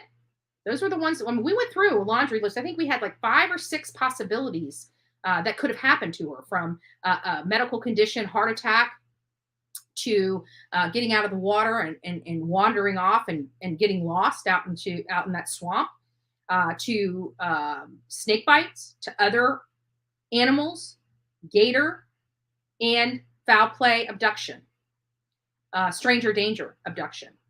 We even had, possibly that somebody knew her that could have abducted her, like maybe a boyfriend. She doesn't have a boyfriend. There's nobody really in her life that disliked her so much that she would just poof, they would take her or hurt her in any way. It wasn't like that. So we're kind of looking at this as foul play, foul means, because those were the two winners once we went out there. It's a 50-50, which happened, right? Now we're kind of leaning over that, maybe we're 7 months now into this case. And now we're thinking, okay, maybe there wasn't a gator, that it's diminishing that it was a gator because of a few things. One, no shoes were found. floating in the water, no clothing, no bone fragments, no DNA whatsoever in that water. Why is it important to test water for DNA? Because it tells you if somebody has bled in the water. The water does flow. So when was that testing done? Was the testing done, shortly after she met her demise or not? Because they only tested 1.5 miles for DNA in the water, and that water does flow.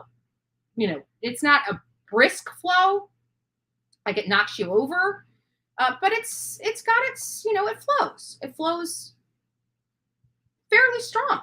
Not white water rapids type of flow, but a nice flow. So should that testing have been done further down in the water because of the water flow? It's definitely something that I question. But again, law enforcement is not helping this family. Is not, they marked it up as a gator. The family is saying, "Where's your evidence of that?" And they're not cooperating. So we are going to do something. And Osceola County Police Department, if you're watching, any of your employees watching, I'm telling you, we're going to be respectful, but we're coming there with our demands. We will come there with our demands. And our demands are, look into this case. If it was a gator attack, prove it and close the file. And quit dicking this family around, right? Quit dicking this family around. They've suffered enough. Quit telling them that this was an attack by a gator when you have not one scintilla of proof that it was. Not one scintilla. But we do have car keys in the car. We do have a cell phone in the car. We do have a car that was unlocked with a wallet and cash in it and sandy shoes as if somebody walked back to the car. That we do have. So where is she? I digress. Gabby Petito's hearing is coming up on August 4th. It looks like, again, the band might be collaborating a little bit. Olivia wants to be there. While I had Jonathan around us yesterday, I told him about it. It sounds like he might be coming in to attend that hearing. I really think that all three of them need to be there. What would really take the cake is if Marissa, she's coming here August 12th, so she's going to be at that same courthouse. But I'm wondering if she needs to come down for a couple weeks so she can go to the Gabby Petito stuff with me. I'm just joking. I know she's very busy. But it looks like we're going to be getting together. For those that I haven't picked it out, but it looks like we're going to have a spot that all of us creators, it's going to be me, most likely Chronicles of Olivia, maybe JLR, I'm not sure. Hopefully White Boy Lockdown Radio, Noelle will be there. I haven't talked to them yet. Marissa will be there. Ickmill will be there. A few other creators are Justice for All, Justin, our beloved Justin, will be there. And we're going to find a place. So if you guys would like to come, I'm thinking something like around food, So I'm wondering if it's going to be a restaurant. I'm not quite sure, what's in Venice, but I will find a location that day. If you guys would like to come and support Doug Live, please do. We're going to be out there. Jonathan was asking me, is Jason even going to be at the arraignment? Is Doug Live going to be at the arraignment? I don't know. I don't know if they're going to be there. We know that the hearing is going forward. So I would assume that, Doug Live would want to be there because personally me, if you attack me, bet your ass I'm going to be in that courtroom. Bet your ass that there is not one court hearing I would miss because I want to make sure you're held accountable and brought to justice. Thank God I haven't had to deal with that in many years, but bet your ass my butt would be in that courtroom because I want the judge to know and see my face and know that I want this person held accountable. Because you don't want, unless that's the, the request of Doug Live, to work out a plea agreement with this guy. Me personally, I'm not a plea agreement type of person, and I would be like putting my foot down and kicking up a storm, right? If the state attorney came back and said they were doing a plea, no, do your job. Do your damn job. This man needs to be held accountable, and I want him held accountable. So, whether Doug Live goes there, whether even Jason Sternquist goes there, we are going to be there with our signs. We are going to be outside that courtroom letting people know we are tired of the bullying on YouTube. We are tired of being stalked because we are a face on YouTube. Because somebody doesn't like what we say, we deserve to be injured somehow or have to fight for our life. No. I am a victim too. And I want my voice to be heard because I'm tired of dealing with this. And this happens over and over again, and we don't even know it. Do you know that a Facebook guy, he was on Facebook Live from an area, was actually killed by one of the people in his chat while he was live because the guy didn't like what he said? I'm tired of it. So Bullhorn Betty will be out there. If I have to stand alone, I would stand alone. And I've done it many times. But thank God I don't. We've got people coming in. So I will let you guys know where that location will be, just in case you guys want to come by. You want to come by and hang out. Like, we've got guidance in the area. She may want to come by and hang out. She knows all of us. Many of you know all of us. So once I find out where we'll be, I'll let you know. And obviously I'm going to let Marissa and Justin know first. And then I'll apprise each and every one of you of the same. So yes, and we're going to be there. And I hope Jason does show up, and I hope he sees our sign and realizes that we, whether you like us or not, we don't deserve harm to come to us. What he did was wrong. And many people, and he admitted to it as if it was okay. Like, he thought he was going to get a free pass. Well, all he did was grab his phone. It's like, do you realize that's a crime? You can't do that. And what a coward he was, right? Doug is on the ground dying. And what does this a-hole do? Runs away? Doesn't even give him help? That was a conscious decision Jason Sternquist made. Nobody made that decision for him. He made that himself. To be a coward and run away while a man is dying on the ground. I'm sorry. If it was me, I'd be the one giving him CPR, because I'll be damned if you're going to die under my watch, right? But I also wouldn't be stalking a person or reaching in their car and ripping a phone out. Never done that before in my life. Not doing it now. I don't know who thinks that's okay to do. It's not. So Jason Sternquist, you, in the eyes of Bullhorn Betty and many people on YouTube, are a coward. You're a despicable person. You are exactly what is wrong with YouTube. And I want you held accountable. And you know what? I can tell you from this day forward, Doug Live will always have this event in the back of his mind. Do you think that's fair to that man? Do you think that's fair that he's going to have PTSD type symptoms for the rest of his life?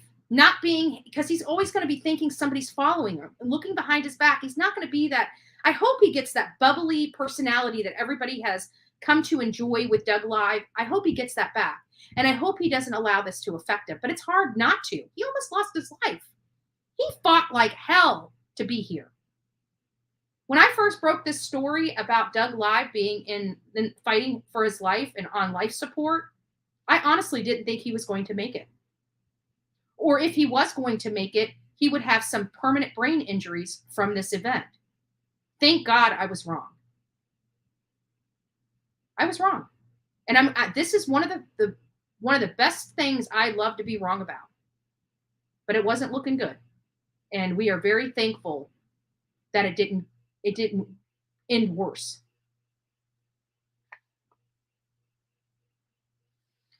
Cody Bigsby family, not a whole lot going on in that case, not a whole lot being said about that case. Nothing has been spoken about, outside of Dolly going out there and giving us a good view. If you guys haven't seen that, go to Dolly Vision's page, man. He's been putting out some short videos about his Cody Bigsby search. I definitely like the search. It gives us a great perspective of the area. And that's super important when trying to figure out and put this puzzle together with Cody Bigsby and what involvement Corey Bigsby, his father, had in it. And just trying to find, and it looked pretty interesting. And there's a lot of dips and turns. It looks like a little dried creek that runs through there. We didn't have that perspective before. Nobody has provided us that perspective before. So if you want to see what's going on in Cody Bigsby, which is a case that really needs our attention, people are out there. This boy is still missing, just like Michael Vaughn, just like Summer Wells. These children are still missing. Dylan Rounds is still missing. We know in Dylan Rounds' case that they're proceeding as a homicide investigation. So the idea that he's coming back to a safe is almost a crapshoot at this point. The family has come to, when mom comes to terms with her baby boy being gone, moms know. Like, my mom called me the other day and was like, hey babe, what's going on? And, you were on my mind. It's like, I've been kind of having a shitty day. I mean, you guys don't know this. You say, because I'm come on here. I tell you, I'm a little funky, when I'm funky. And, I talk to you guys about some of the things that I deal with on a daily, but some stuff I just don't, right? I just really don't tell you guys. And, so mom calls me and she's like, you were on my mind. What's going on? And I'm like, yeah, I'm kind of having a shitty day. Things aren't going my way. I talk to mom, honestly, more so than, about my personal life than you guys. I try to keep it, I don't want people feeling sorry for me. Right. So, but moms know, like she hadn't called me in a few days. She knew, she felt it, that something was off with me that day. Don't know how. She sparkled my day, right? She uplifted me. She uplifted me. That's what moms do. She uplifted me. But at the end of the day, moms know. And when mom comes to the realization that her baby is gone, that's got to be the hardest thing that hi Bella, nice to see you. Hi, Happy, I saw you. Mary Jane, nice to see you as well. That's got to be the hardest thing to come to. But when mom comes to that, that determination, it's real. Because moms, if they believe their baby's out there, you can't stop a determined woman. You just can't. I'm sorry. Men can't come close to a woman. They just can't. They can change themselves, they can change their body parts, but their minds, it can never be a woman's. Period. I'm sorry. Women, I believe, have some of the most amazing strengths for being such small, petite, loving women, compared to our counterparts, right? I believe just they take so much on, and they do it so gracefully. So God bless all you moms out there. God bless you. But I can tell you, when mom says it, they would be, if they didn't believe it, they wouldn't say it, especially about their babies. So when mom comes out and realizes that, and thankful that they have turned this over into a homicide investigation because different protocols are in place, that's telling. So the idea that Dylan Rounds is going to come back safe is a pipe dream. We need to be praying for his family, because knowing in like, if they find Dylan, nothing's gonna. The mom has already believes her son's dead, but it never prepares you for the reality to hit. Like, if he's found tomorrow, it's going to be grieving. Like, she's been grieving this whole time, but it's nothing like grieving. Like, you think you got this. This is going to happen. You know that this is the end of the story, but realizing the finality of it, you can't prepare yourself for it. And I pray that they are able to find him so they can put him to rest. But that mom and father will forever, they will never be the same, and it's sad. And it's sad that some monster did that to their family.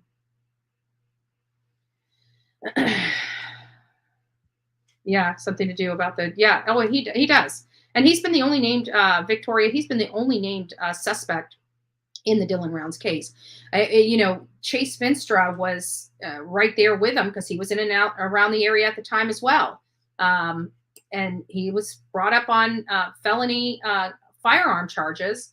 But at the federal court hearing, it was stated on the record he is not involved in the homicide investigation of Dylan Rounds. So he's still having to face and walk through the firearm charges, the federal firearm charges, and he's probably going to do a stint. Hopefully not too bad, but he is going to do a stint. And at the end of the day, he's still a violent man that needs to be taken off the streets. And when you're a violent person and you're a felon and you're not allowed to have possession of firearms, guess what? Being a violent felon in possession of a firearm will get you right back to where you don't want to go. So he definitely deserves to be behind bars. I'm not giving a pass to Chase Vinstra. He's a violent criminal. He should not be anywhere near firearms. Where's Dylan Rounds busy from? Yeah, Lucin, Lucin, Utah. He's a farm boy from Idaho, and Lucin is right on near the border of Nevada. So he traveled 30 miles to go to Montello, Nevada, which is kind of, I guess, the city, so to speak, the closest nearest city, someplace where there's a watering hole and some other stuff there, probably groceries and things, because Lucin, Utah is nothing but, it's desolate. I'm surprised anybody lives out there, let alone runs a farm. To be honest with you, nobody's out there. We already know about Harmony, the stepmom, Harmony Montgomery. We discussed that about her, the charge of the federal welfare. One of the welfare charges have been dropped. I think they did that intentionally because no law firm, prosecuting firm would ever drop the ball on turning over the paperwork to the grand jury. So I do think that was strategic in nature. Many of you guys know that fundraising is going on right now for Michael Vaughn, to raise the reward money on his case. I will tell you, a team of us are working right now to pick out a date to go to Idaho. We will be doing, at least for me, I can't afford to go out there by myself. So I will be doing fundraising for those that would like to contribute to the trip to go out there to help pass out flyers, look into the case. I'm looking at, if this is an abduction, I want to see how the abductor would have escaped. So we're going out there for a lot of different reasons, but primarily just to do a fact-finding trip and get a good understanding of the environment out there, how everything truly looks. I'm tired of, hearing this or hearing that. I'm the kind of person that needs to feel, see, and touch myself. So, and I trust me, and apparently a lot of you guys trust my opinion as well. But I trust the work that I do. I trust the interviews I provide. I trust I trust my instinct when I'm face to face with somebody as to whether I get the vibe of deception or get the vibe of truth. And those you can't get, in my opinion, online. Even if I had all these people come up here and interviewed them through the screen, I can't feel that. And I'm the kind of person that needs to feel. I need to look you in your, I need to look you eyeball to eyeball. And so that's what I'm planning on doing. So once we get a date, I'll let you guys know. Once I have a date, then I can put together the budget, the airfare, the car rental, and the gas, the roof, the room and board for the time we're out there, and my food I will be paying for myself. That's what I can't afford, but I can't afford the plane ticket or the car rental. So once I get those figures, I'll make sure that we get those out to you guys. And if you guys would like to help, I can't go without it. So to be honest with you, if I can't reach my number, my target, and we're not doing it through Cashapp or anything, it's got to go through PayPal, Venmo, because Cashapp or the super chats and super stickers takes 30 days to get to me. So the only way I'd be able to do this is through you guys donating to Cashapp, PayPal, or Venmo. But what it also does is if we can't raise all the money, it gives me the ability to refund that money back to you guys. So that's what I'd like. So that's where we're at, where we stand right now, and we'll go from there. Now getting on to the main topic. Now that we're 2 hours into the show, I am not buying into the Don Wells Candace BS. Ain't happening. Don't got time for it. I'm not buying it. I'm not buying it. I'm not buying Tim Mullen's written letters. I will find your handwriting, Tim Mullen. I know you watched my channel. You proved to me you watched my channel. I will find your handwriting, and when I do, you better hope it's not compared to those letters, because I will call bullshit on you too. Surely will. Don't want to, because you're a Christian man and all. But Christian men don't intentionally deceive and lie. Sorry. You're too darn old to be lying now. What do you care what people think? If you wrote those letters on Don Wells' behalf, tell us you did. Tell us you did. Because nobody believes this is Don Wells' handwriting. We got too many documents with his handwriting notarized to know those letters that you're posting on Find Summer Wells' website are not from Don Wells. We've asked Tim Mullen to send us over the envelopes those came in. Tim Mullen knows I have his address. I know where he lives. I'm not into doxing his address or anything like that. If I wanted to, I would have already done it. Right? I've been to his house 2 or 3 times now. He's got a sweet mother. Very nice. I see where his kindness comes from. But he could give me that and not worry about it because he knows I have his address, right? I would not let you guys. I would block that out. But I wanted to see that envelope, and he's refusing to let me see any envelopes. And what do those envelopes say? Like I said, this is what I'm looking for. These things right here on the envelope, to make sure that they truly came from the court or from the jailhouse. He won't send those to me. And the reason why I believe he won't send those to me is because they didn't come in the mail to him. It is of my belief. I'm speculating. I want to make sure that we all know. Bullhorn Betty speculates. We're going to get into that. But I speculate that Tim Mullen wrote those letters himself. Maybe he had Don Wells' permission. I don't know. What I do know is that's not Don Wells' handwriting. What I do know is if he talks to him on the phone, he could have recorded the conversation and played a recording with Don's own words, since he talks to us so much, right? Since Don Wells is in such communication with Tim Mullen, why didn't he record these? Him stating this stuff that he wrote down on Don Wells' behalf. But I do believe we're going to find out that handwriting is very much a match to Tim Mullen.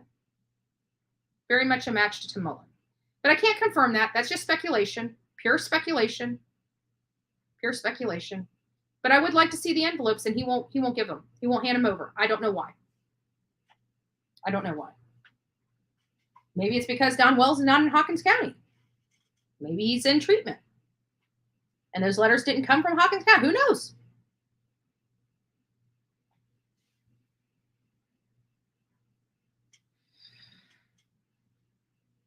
Jail should have recorded calls. They do, but they don't release them to us, right? You know, could I do a FOIA request out there? No, because I don't live out there. But we just, like Valkyrie's willing to do some record requests. I'm willing to prepare the record requests. They submit them. We split them, you know. They get them in there. She can use them. I don't know. Sorry, Valkyrie. I don't know if you're a man or woman. So please forgive me because I never met you. Just like Anissa, you know, I never met her. I didn't know she was a female until she picked up the phone, because you never know if those thumbnails are really them. Right. My niece, Anissa. But I bet you, and it's so funny because these people peddle this stuff around as true, and I just look at it and I'm like, you are the stupidest person I have ever thought. Like you could pull a background check on me and never see Anissa listed in my background, but she's family to me. My niece, nonetheless. Got to be joking.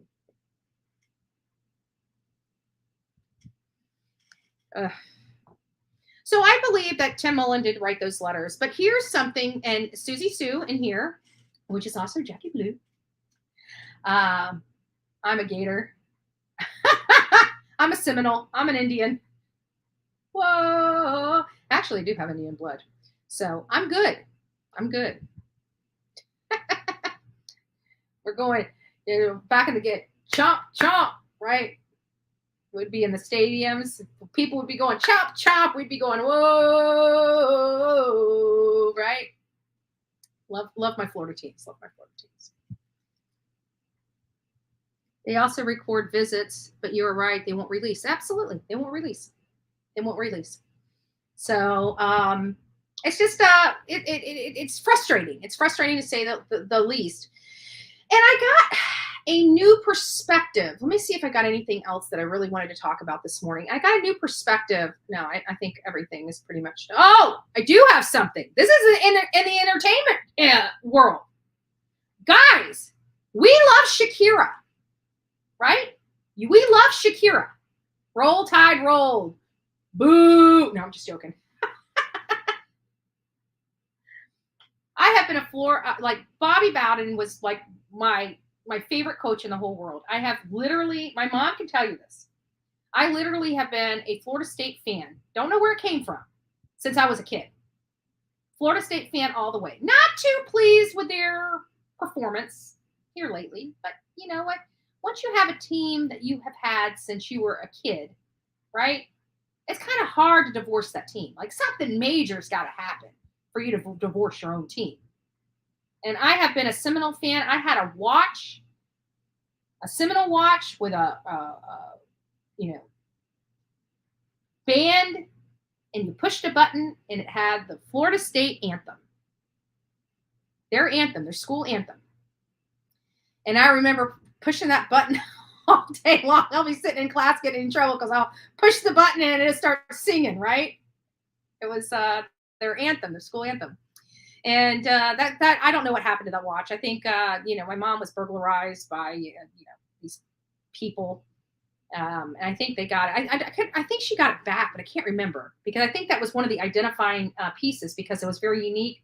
Cost me a lot of money to have that watch, and I think it did come back, but I can't remember if it did or not. But that watch, I remember I wore that thing everywhere. Like literally, the leather was separating. That's how much I wore it. Boo, boo, boo, and Roll Tide. We're getting into football. Oh, boy. My nephew went to Florida State University. That's nice, sweet Melissa. He's a Gator. I know. It sucks. My uncle went to the University of Florida. Gator fan. And then he's got this niece. I love my Uncle Dave, right? And so that's our jam because he is truly a Gator and I am truly a Seminole fan. So it's fun. It used to be fun back in the day because I don't watch football anymore, right? I used to love watching football and NASCAR. I stopped watching. I stopped watching TV. But anyways, in Spain, Shakira is facing 8 years in prison, folks. Our beloved Shakira is facing 8 years in a Spanish prison for tax fraud.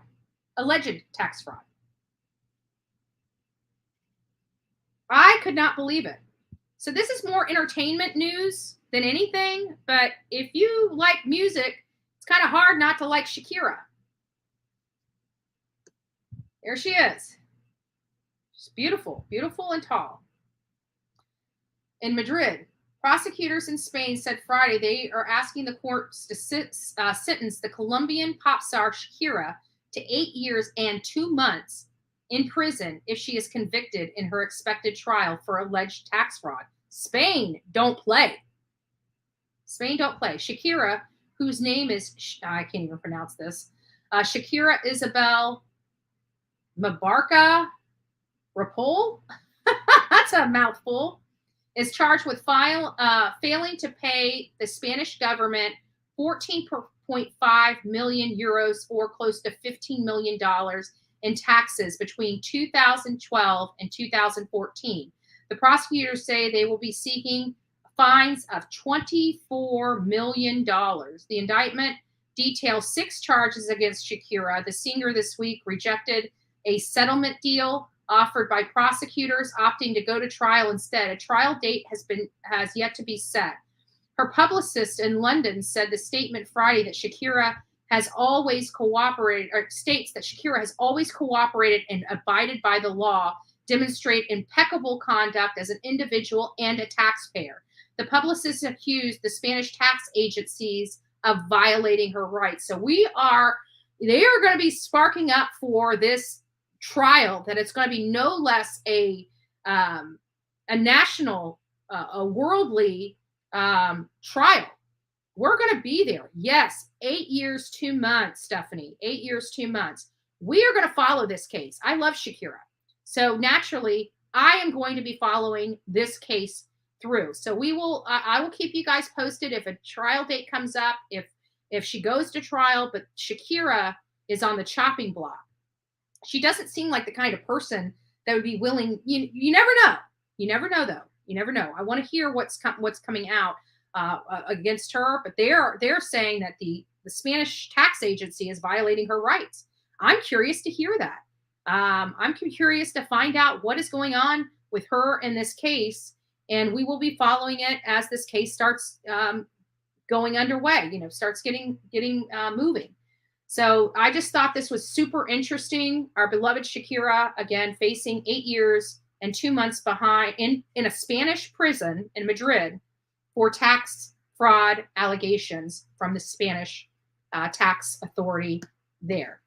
So very interesting. Thought it was interesting. So now we're going to go over to what I really want you guys to hear. This is a new guy.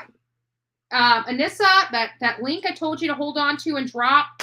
It's for Johnny B. He's a new creator out. I like his stuff. He seems like he's just getting involved. Couple things he said in here. We're not going to play his entire clip, and I'm not going to play his conversation with Cliff Evans. Many of you guys know, I know Cliff Evans personally. I've spoken to him. He's the one that called me about our candlelight vigil for Summer Wells. We spoke to him when we were doing a fact-finding mission. Him and his team were very welcoming. They were looking for any and all information, that we could provide, legitimate information nonetheless. But they did meet with us, not just once, but two times. We met with them in December, I think a total of 4 hours, which is a lot, because you're going to hear how hard it is to get a hold of these people. And we did a lot of work out there in December related to the Summer Wells case. And again, I'm not buying the BS. Don Wells, and I don't care, it really it just burns my grits that harsh reality has flipped. In my opinion, he has flipped. When you start aligning yourself with Cam and Allie, you've got a problem. I'm sorry. They got way too close to this case. And if you don't want to believe it, don't believe it. Then you're going to attack one of my, one of the people that I collaborate with and respect and talk down to him, i.e. JLR. Ain't cutting it here. We noticed that harsh reality hasn't been in Bullhorn Betty's channel in quite some time, right? Ain't feeling it, ain't dealing with it.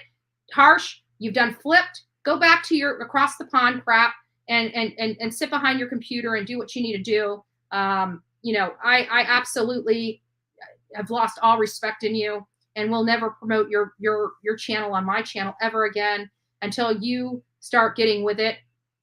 You don't poo-poo in the people that are helping you and then flip sides.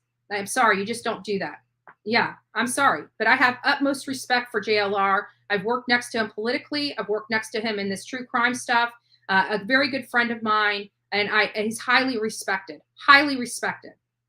And you're going to go to a person that has drug problems?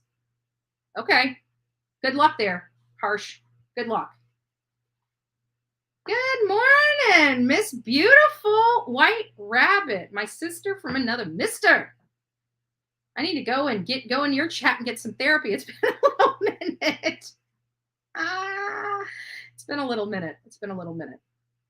So anyways, this Johnny B apparently was a news guy, not a news guy, a radio guy. You can hear it in his voice. He's got the radio voice. I love his voice. I love his voice. He's just started out his channel. He doesn't even have 1,000 people yet. I want to help get his channel up and running. I don't know him. I haven't spoken to him, but I can tell he's real. I can tell he's real. You don't need to convince me whether this guy is authentic or not. I feel it. This is one of the few times that I feel the authenticity coming through a screen. Truly. Thank you, Anissa. So it's like, this guy, this Johnny B guy is, he's just getting this poor man, right, is finally getting his feet wet into, he's realizing how cruel it is because he's been in radio for years. He's had to deal with, he's got to deal with, crazies on the radio, but the hate that comes from here, the despicableness that comes from the audience. I don't think any of our audience, I think our audience is awesome. I don't think our audience plays with that. I really don't. The ones that are in here every day trying to get information, having fun in the chat, enjoying our time together. I don't think any of you guys are a part of this. It's that dark element on YouTube. The ones that think that they are going to be able to bully you into submission, right? When they can't get to the creators, they start attacking your audience. Those people, right? Just disgusting, despicable, probably sitting at home, stuffing their face with food and doing nothing but disrupting YouTube all day long because they're probably getting a government check. They probably don't have to work. All they have to do is eat and pop out kids. Yeah, it's despicable that I'm saying that. But you know what? Believe it or not, it's mostly true. It's a semi-factual statement. I'm saying semi-factual because I'm referring to women on YouTube. There's still a whole segment of nasty-ass men that have nothing better to do. They're miserable, and they try to make anybody and everybody around them miserable.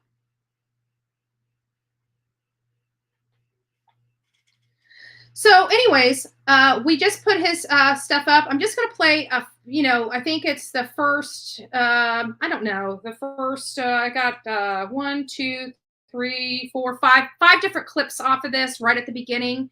I'm stopping it where he has the interview conversation with Cliff Evans.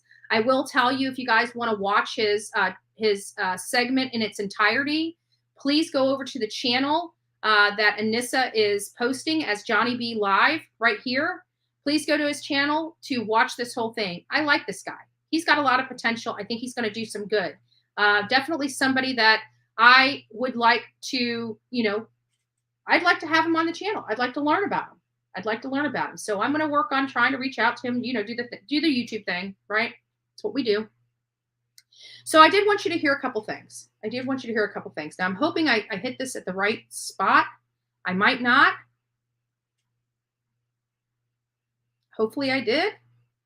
I may have to go back because this was on the fly this morning. And again, a courtesy from Susie Sue, aka Jackie Blue, in our chat. She does, provide some stuff, and she pointed me to this, but she wasn't the only one. When I went through the email, there were several other of our audience that brought me to this. So I want to thank all of you. So for keeping me up to date and driving me to this man. This man's a decent guy. Doesn't deserve what he's going through. And let me tell you, don't be fucking with the crew. Excuse my language. Right? The good people need to stay. The garbage needs to leave. He's not garbage. This is him, Johnny B. Fairly new to YouTube. He's got, like I said, just slightly under 1,000 subscribers. We want to help build his channel up because I believe in him. I think he's authentic. Now, I know you women, you have that. Oh, this is it. That women's intuition. That's why I got to this point. We need to back up just a little bit more. But the reason why I put that on there, we were just talking about this intuition. But would you know that while women have some of the best intuition, Some of the most despicable people out here that attacks people over the Summer Wells case and the Michael Vaughn case are women. Not men. They're women. So while we have that intuition, some women just don't have it. They ain't got it, right? They barely got brain cells, let alone the intuition. But I want to back up because I forgot to get this. Hold on. Love coffee. Oh, I love coffee. Oh, I got to go to the beginning because this is where he talks about it. Hey, Johnny B Live. Hey, and I tell you, you know, since I started this YouTube stuff, I do radio, right? So he does have a radio voice. Put a one in the chat if that is a good radio voice. That like he's talking, he's got that.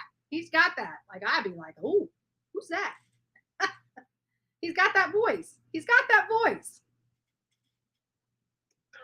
Love doing my radio show, but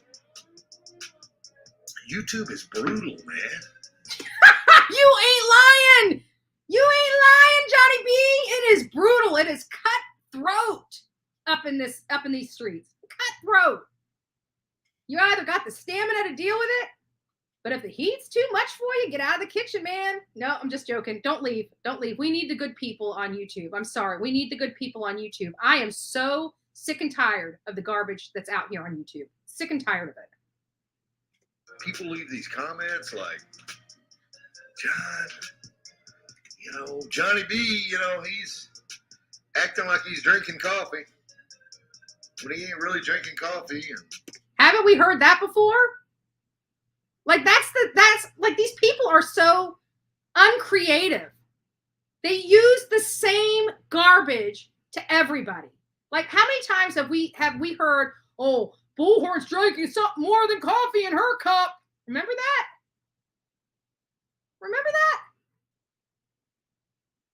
Like nothing new, nothing original, nothing creative. The same old garbage just bounces from creator to creator. I think people go on here and say, who's the new entertainment true crime creator this week? Let's go over there and hassle them. Make them run away because we want all the clicks, views, and we want to grift. We don't want anybody else to grift because we're the real grifters here. Get out of the way, right? Sorry. Right? I mean, that's kind of how it feels, though. You don't know what you're talking about. Whoever said I was drinking coffee? I never said I was drinking coffee. I love coffee. Oh, I love coffee. Believe me, I got to have my coffee first thing when I get up in the morning. You belong over here at the coffee club. Johnny B, that's all we do. We love our coffee. The whole channel's based upon our coffee. Come on over. Gotta have the coffee. Gotta have the nicotine. It's a bad habit. Dude, I'm telling you. You could be my daddy. I should stop. Oh, Lord. All right. So I just wanted to say that, even this guy, this radio host, this he's well known as radio host, now comes to YouTube and is like, man, this is brutal here. Pack a lunch. That's the best advice I can give you. Johnny B, pack a lunch. Crazy Nurse, remind Betty to read my email. Okay, I got it.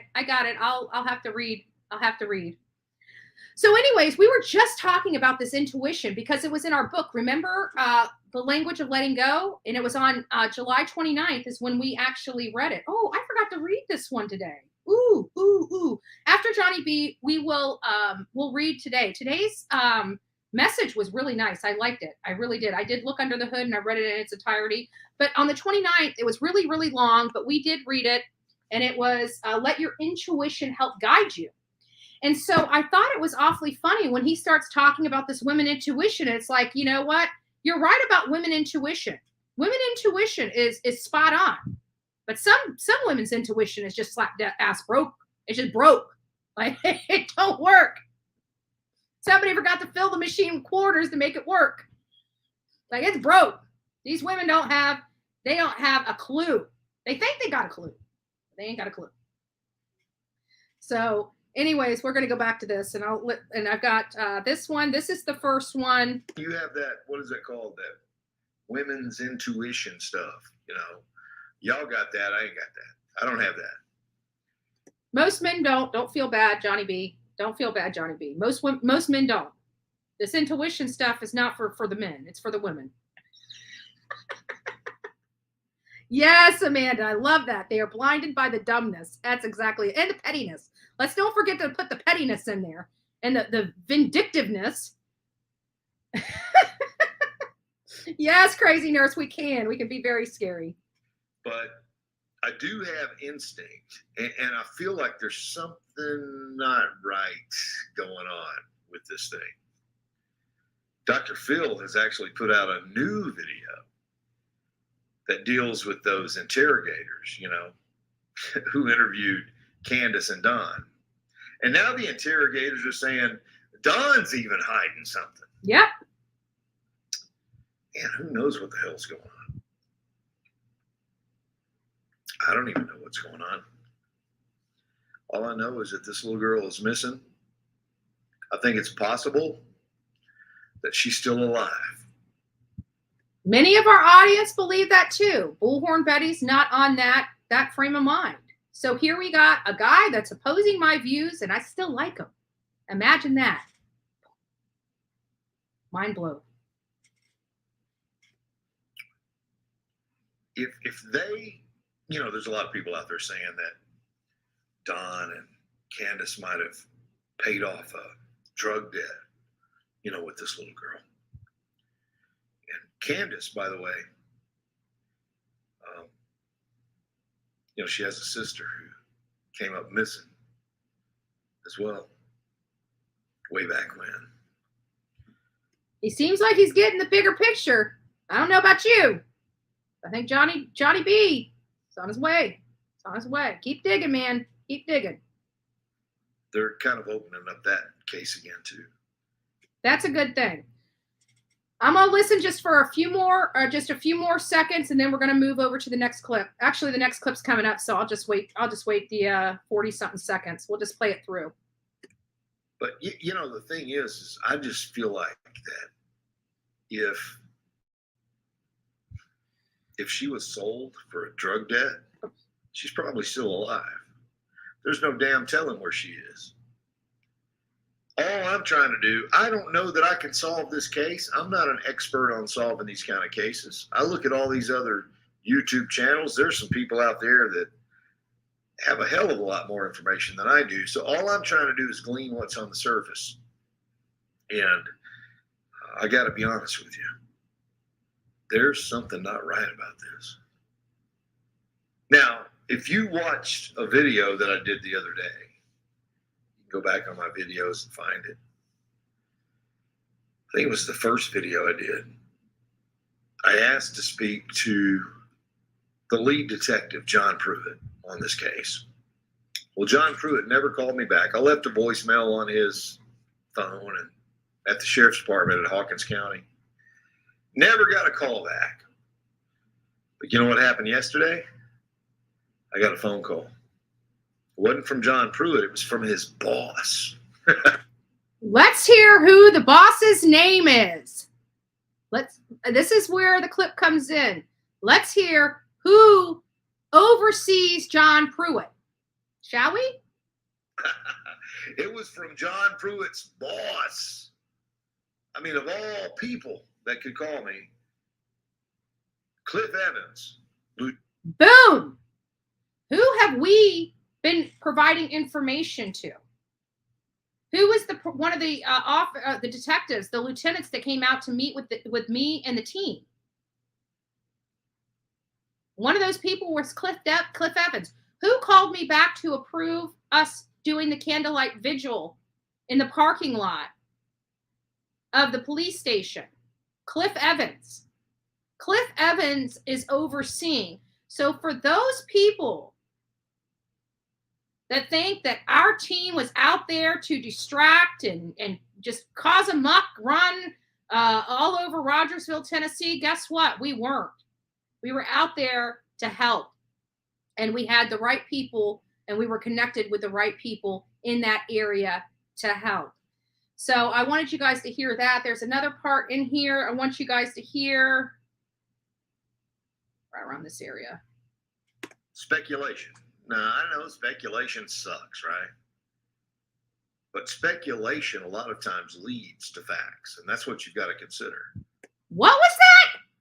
What did you just say, Johnny B? Oh, I got to rehear that. What did he just say? Oh, let's hear that again. Let's hear that again. No, I'm not stating facts here. I'm stating speculation. Now, I know speculation sucks, right? But speculation a lot of times leads to facts.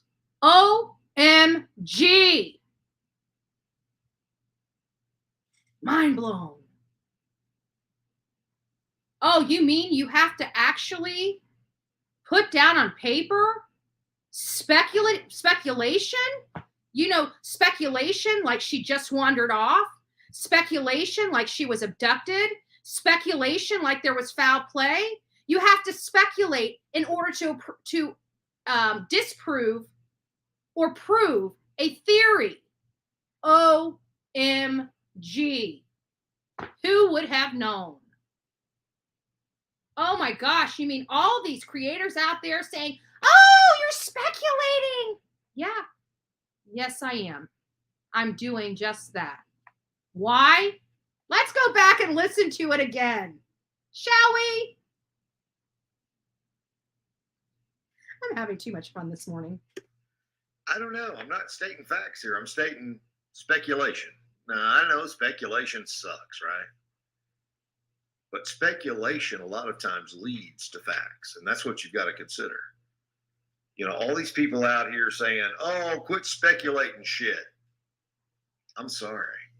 Speculation has led to facts so many times in so many cases that I've taken a look at. I think personally that they know each other and that they've spent time together, and you know. And he's referring to, and why you guys need to go watch this full video is because he actually has done some digging in. And many people kept saying that Ronnie Lawson and Don Wells were related. I don't want to like spoil what you guys are going to watch. But many of you guys have alleged that Don Wells and Ronnie Lawson were related. And that's what he's talking about here. Another reason why it's so important to go watch his video. Again, I'm not going to tell you whether they're related or not, or how they're related. If you would like to learn that, please, by all means, go to Johnny B's channel. It's right there. And watch this video in its totality. This is just for my purposes, for entertainment value, and also promoting a channel that I like. Never met this guy, haven't spoke 2 words to him, I only gave him a thumbs up on this video, didn't put a comment in his box or nothing, but like it. I love his voice. I love his demeanor. I love the fact that he lets things roll off his back. Is this case a cold case? Is this a cold case? And in their press conference, they end up saying, this is not a cold case. So, I mean,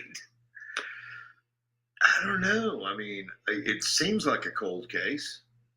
They're not making any damn progress. But you know what pissed? And that's another thing. They didn't make any progress. You know, it doesn't seem like they're making progress. I've tried to sit back and get out of law enforcement's ear, head, stop with all the, you know, I'm trying to let them give themselves some time to put this case together, because I'm sick and tired of people wandering around freely as if life can go on as normal when they did such a despicable act to a 5-year-old girl. But at this point, it's getting to the point where it's so grossly disgusting what is going on in Tennessee that I might have to kick up a fuss. I just might. I want to know what happened to this 5-year-old baby. And I want the people to be held accountable, just like every single person that bounces from channel to channel to try to glean a little bit of information about Summer Wells' case. We've built an entire army of people out there based upon Summer Wells. And every time we turn around, we're being told that they're working their ass off on this case. We've been told that we are becoming the problem as to why the case isn't solved. Yet we go over to Idaho and we have police chief J.D. Huff coming out saying, please keep putting his face on social media. Please keep calling in your leads, please. And meanwhile, we're in Hawkins County. They're like, stop with the misinformation. It's overload for our people. Then why are you paying attention to it? Why don't you just pay attention to the damn case and solving the case? And let us do what we do on YouTube, which is lawful, in exposing all this nonsense. Because many of us are getting very irritated that we're still seeing Candace Wells driving down the road and being able to put a bottle to her freaking lips when every single one of the children she birthed out of her birthing canal have been taken away from her and nothing has happened. Sorry. It's irritating. It's frustrating. It's all those crazy emotions that we crazy women feel. Right? Case. They're not making any damn progress. But you know what pissed Lieutenant Detective Cliff Evans off? You know what pissed him off? When I started asking him about Candace Wells. Okay. Gonna stop there. Because again, I want you guys to go to his channel. I want you to sub up to his channel. And I want you guys to watch these videos in his words on his channel. So we're not going to go there.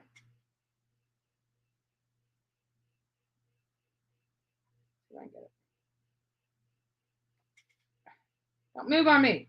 Let's start there. What's to do with me? You know, he's like, oh, Johnny. Sorry. Nope, wrong one. I was supposed to go to 12:30. And you know what their go-to is? I'm busy. I'm covered up. I can't talk anymore. I'm too damn busy, or I'm trying to leave. I gotta go. You know what I mean? It doesn't make sense to me.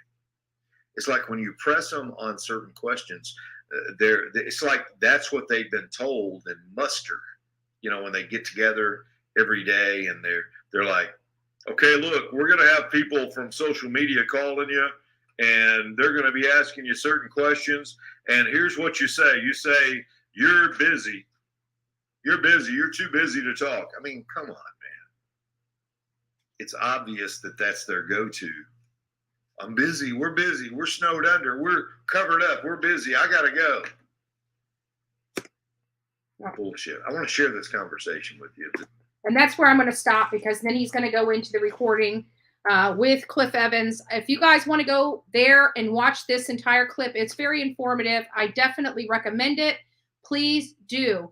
Also, I saw that Guidance posted, where is it? You posted Johnny B's too, but I thought I just saw you post, where is it? Did I miss it? Caribbean Kool-Aid. I thought I just saw you post Caribbean Kool-Aid's link. White Rabbit's there. Yes, yes, yes. Caribbean Kool-Aid. There it is. Also, great girl. I've done a Ruth Cecala search with her. I've done Paola Miranda search with her. She doesn't really go out and get involved in anything that's not in and around her community. So she's more local in nature, but still a great ally to have, a great person. Like for when we need to go searching, she went out in the wilderness with us with her machete, helping us, look for Ruth Cecala when Ruth Cecala first went missing. And that was prior to us jumping on Paola Miranda's case.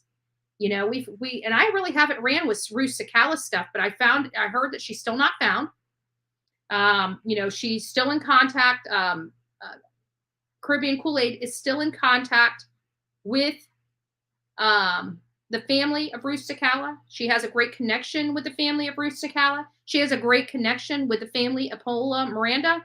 She's just a great woman. She is a great woman that truly wants to help people. So if you guys can sub up to her channel, please do so. She could really use the additional support from the people that want to support legit creators that really do try to make a difference, a positive difference in the community in which they live. You know, she was almost ostracized for associating with me and JLR when we first came on YouTube, when we were hunting for Ruth Cecala last year, right? People didn't like us. They didn't like us shaking the trees. They didn't like us doing a good job. They just wanted us to shut our mouth and go away because we were getting too close, right?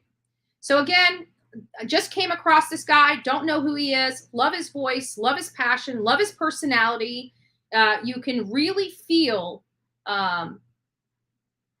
what he's saying. He seems to be talking from the heart. He seems to be talking in, you know, language people can understand.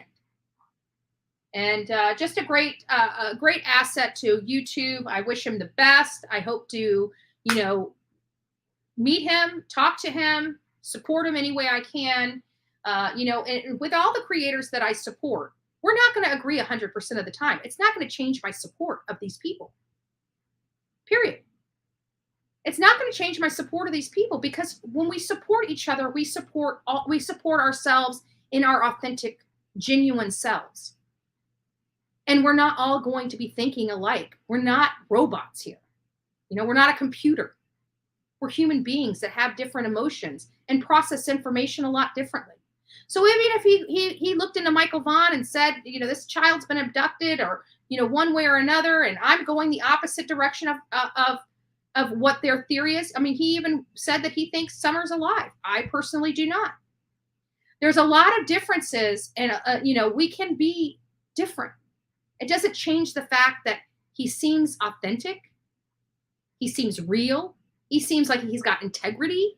Those are the characteristics of the people that I want to associate with.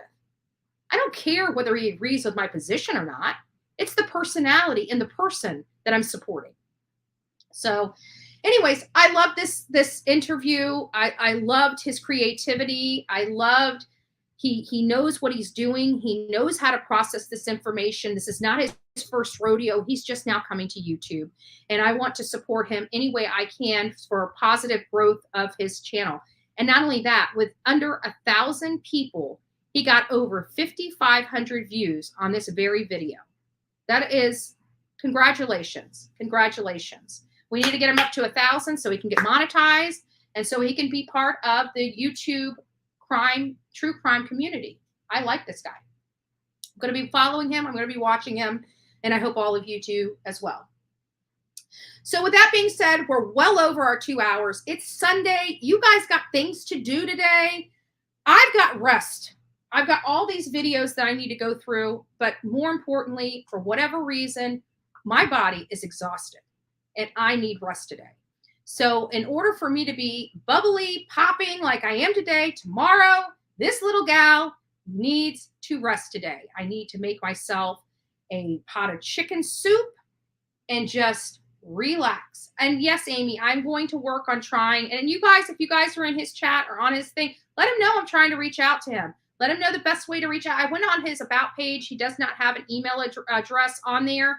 So I really don't have a way of actually reaching out to him without searching him out, which my process of searching people out is pretty elaborate, but I will get a hold of him. But if you guys know him or have a way of connecting with anybody that he knows, I would love to have him. I'd like to know about him, not just for the Summer Wells case, just to give him a platform to introduce himself to our audience, because he does seem like a great guy. He does seem like he's knowledgeable. It does seem like if he's not knowledgeable, he's willing to do the work to become knowledgeable. Thank you, Guidance. I appreciate it. But definitely would love to have Johnny B. Johnny B, if you're watching, if you hear I'm talking about you, I'm giving you good props, good kudos, and driving people to your channel. Hopefully you will come on this channel and just tell us about yourself. You seem like a good guy. And I like good people. I surround myself with the best of the best every opportunity I can get. So I emailed you, Miss Betty. Okay. All right, perfect. Let me just see. Let me pull this off. Let me just look at my emails real quick.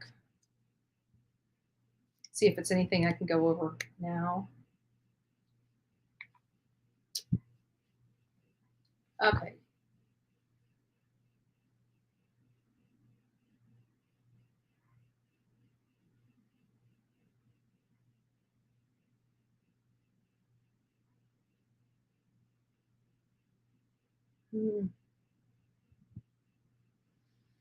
I got your email. I'm that bitch mama bear. I'll respond to you. I may have to do some digging. On your question. You know, I don't know. I really don't. I don't know. But thank you.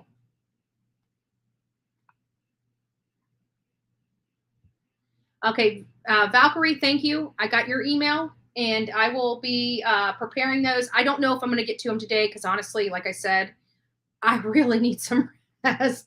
I woke up this morning and sat up in bed, and my head was spinning, and I have to believe it was lack. I drank so much water. I drank so much water yesterday, crazy amounts of water, and I still woke up I wasn't delusional, but yeah, I didn't feel right. I feel much better now. But I know I emailed you. Yeah, I got it. I was just telling you I've got a Mama Bear. I did get your email. I just read it. And I don't know the answer to your question, but I'll be sure to research it. And oh, Tracy, nice to see you. I will be sure to research it and let you know. But for the time being, we are doing good on our research as much as we can. So, but I don't have a clue who to contact. But I will look into it, and I promise you, I'll write you back as soon as I find out. But again, guys, this is not. I'm probably not going to do a whole lot today. I'll probably lay in bed and review the videos and start cropping or clipping the stuff that I want out today. And I might be able to push out a video by 6 or 7, but don't count me on the video even released today. It may be tomorrow sometime before I do it. I'm sorry, but I'm exhausted. I've worked every day this week, and yesterday I was out in the field in the Florida heat. It was hot. It was hot, and it wore me out. And we left here at about 7:30, and we didn't get home last night until 8:45. It was a long day. It was a very, very long, hot, hard. We walked probably about 5 miles. I would say definitely over 3 miles, between 3 and 5 miles yesterday. And it was just in the Florida heat. It was brutal. It was brutal. So just going to take the rest of the afternoon off, and we'll be back tomorrow. But I'm not buying Don's BS. I'm not buying the BS about these letters. I'm not buying the fact that nobody in that household knows anything. I'm not buying this abduction theory. I'm not buying it. Bullhorn Betty's not buying into the lies. Or I'm not buying into the lies. And, I pray to God that Hawkins County, TBI, and the FBI bring down the hammer of justice sooner than later. Lock these damn parents up for the child abuse. Lock them up. There's crimes that they've committed that are provable, listen, guys, to think that law enforcement, as well as Department of Children's Services out there, as well as the courts, don't have enough proof that these parents abused their children, gave them alcohol, gave them, substances, abused them physically, abused them mentally, did not give them a proper household environment, made them live in filth. These are crimes that they have proof of. And many of the statements are from their own law enforcement. And you still got these parents out not being charged with the damn thing. It's a miscarriage of justice. It's disgusting. And Tennessee needs to shape up. It needs to shape up. We're tired of watching you guys screw up everything. There's charges. What are you going to do? Sit here and twiddle your thumbs until the statute of limitations run out? Is that what you guys are doing? A child is missing because of the lifestyle of these crazy people, and they're able to run amok on the streets of Tennessee without being held accountable for jack crap. Tired of it. Tired. We're laying back. We're giving you guys enough rope to hang yourselves with.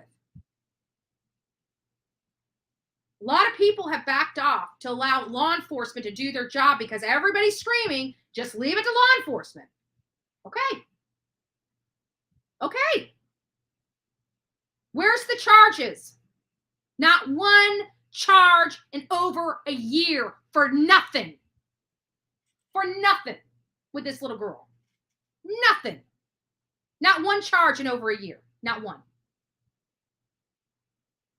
Anyways, I digress. Everybody, enjoy your day. Happy Sunday, y'all. And please don't forget to go check out Caribbean Kool-Aid, Johnny B, White Rabbit, which is our therapist. She's very good at her job. And the best part is all you have to do is go over there and watch. You don't even have to write a check when you leave the office. Like, right? You don't even have to write a $125 fee. She's worth every penny of it, by the way. She's worth every penny of it. But her therapy is just a bunch of laughing, right? Laughter is great for the soul. If you guys need some soul food, White Rabbit's your girl. White Rabbit's your girl.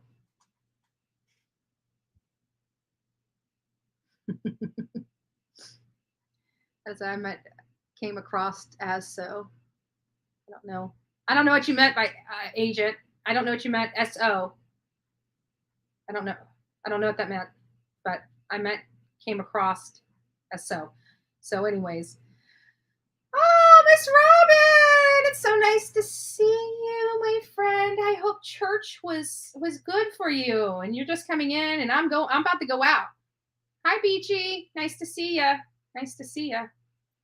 So anyways, guys, I love each and every one of you. God bless you. Go make it a great Sunday. You know what I think everybody should do? I did this the other day, and it was so funny because I wasn't the only one.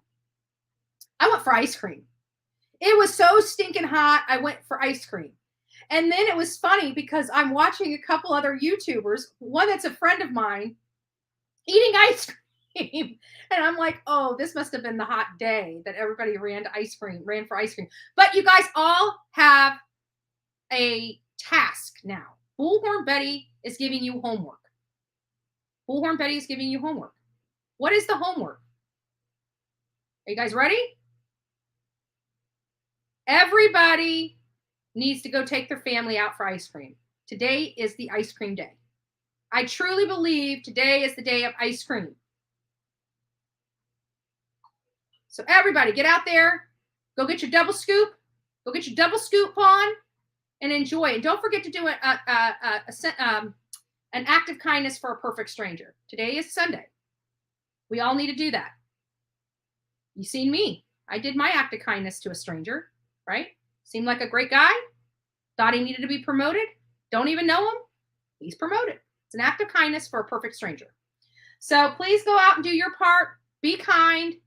Realize we may not all agree, but we don't all need to be brawling in the streets, right? So with that, guys, what does it say? I had a mango gelato at Rita's yesterday. It was so good, I know. And it was crazy because I walk into the ice cream store to get ice cream because it's a hot day. Well, I had to go sit outside. It was crazy because as hot as I was, it was too cold in the ice cream store. So I got my ice cream and went out and sat at the table outside to eat it. And of course it's melting on me, which is fine because it was a, what are those things? Blizzards, really thick stuff. So anyways, I was fine with that. But I tell you what, even out there in that heat, I was cool. But I walked back into the restaurant to throw my thing away and I was freezing. That store was entirely too cold for my hot bones. And so I ate my ice cream outside. So if it's too cold for you inside, just take it outside. That's all you got to do. That's all you got to do. Now I want ice cream. No, I want more ice cream too, but I'm saying no to the sugar today. No to the sugar, because I already had my ice cream. I already had my scoop. I didn't get a double scoop. I got a single scoop. Actually, I got a small, because it was blizzard.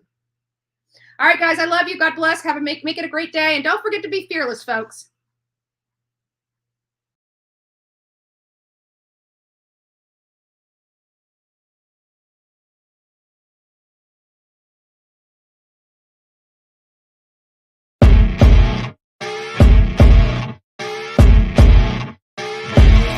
As you wake up in the morning, you want to find the latest, greatest information about criminal cases and have an intuitive conversation about the suspects associated with these cases. Head over to the Bullhorn Betty channel on YouTube.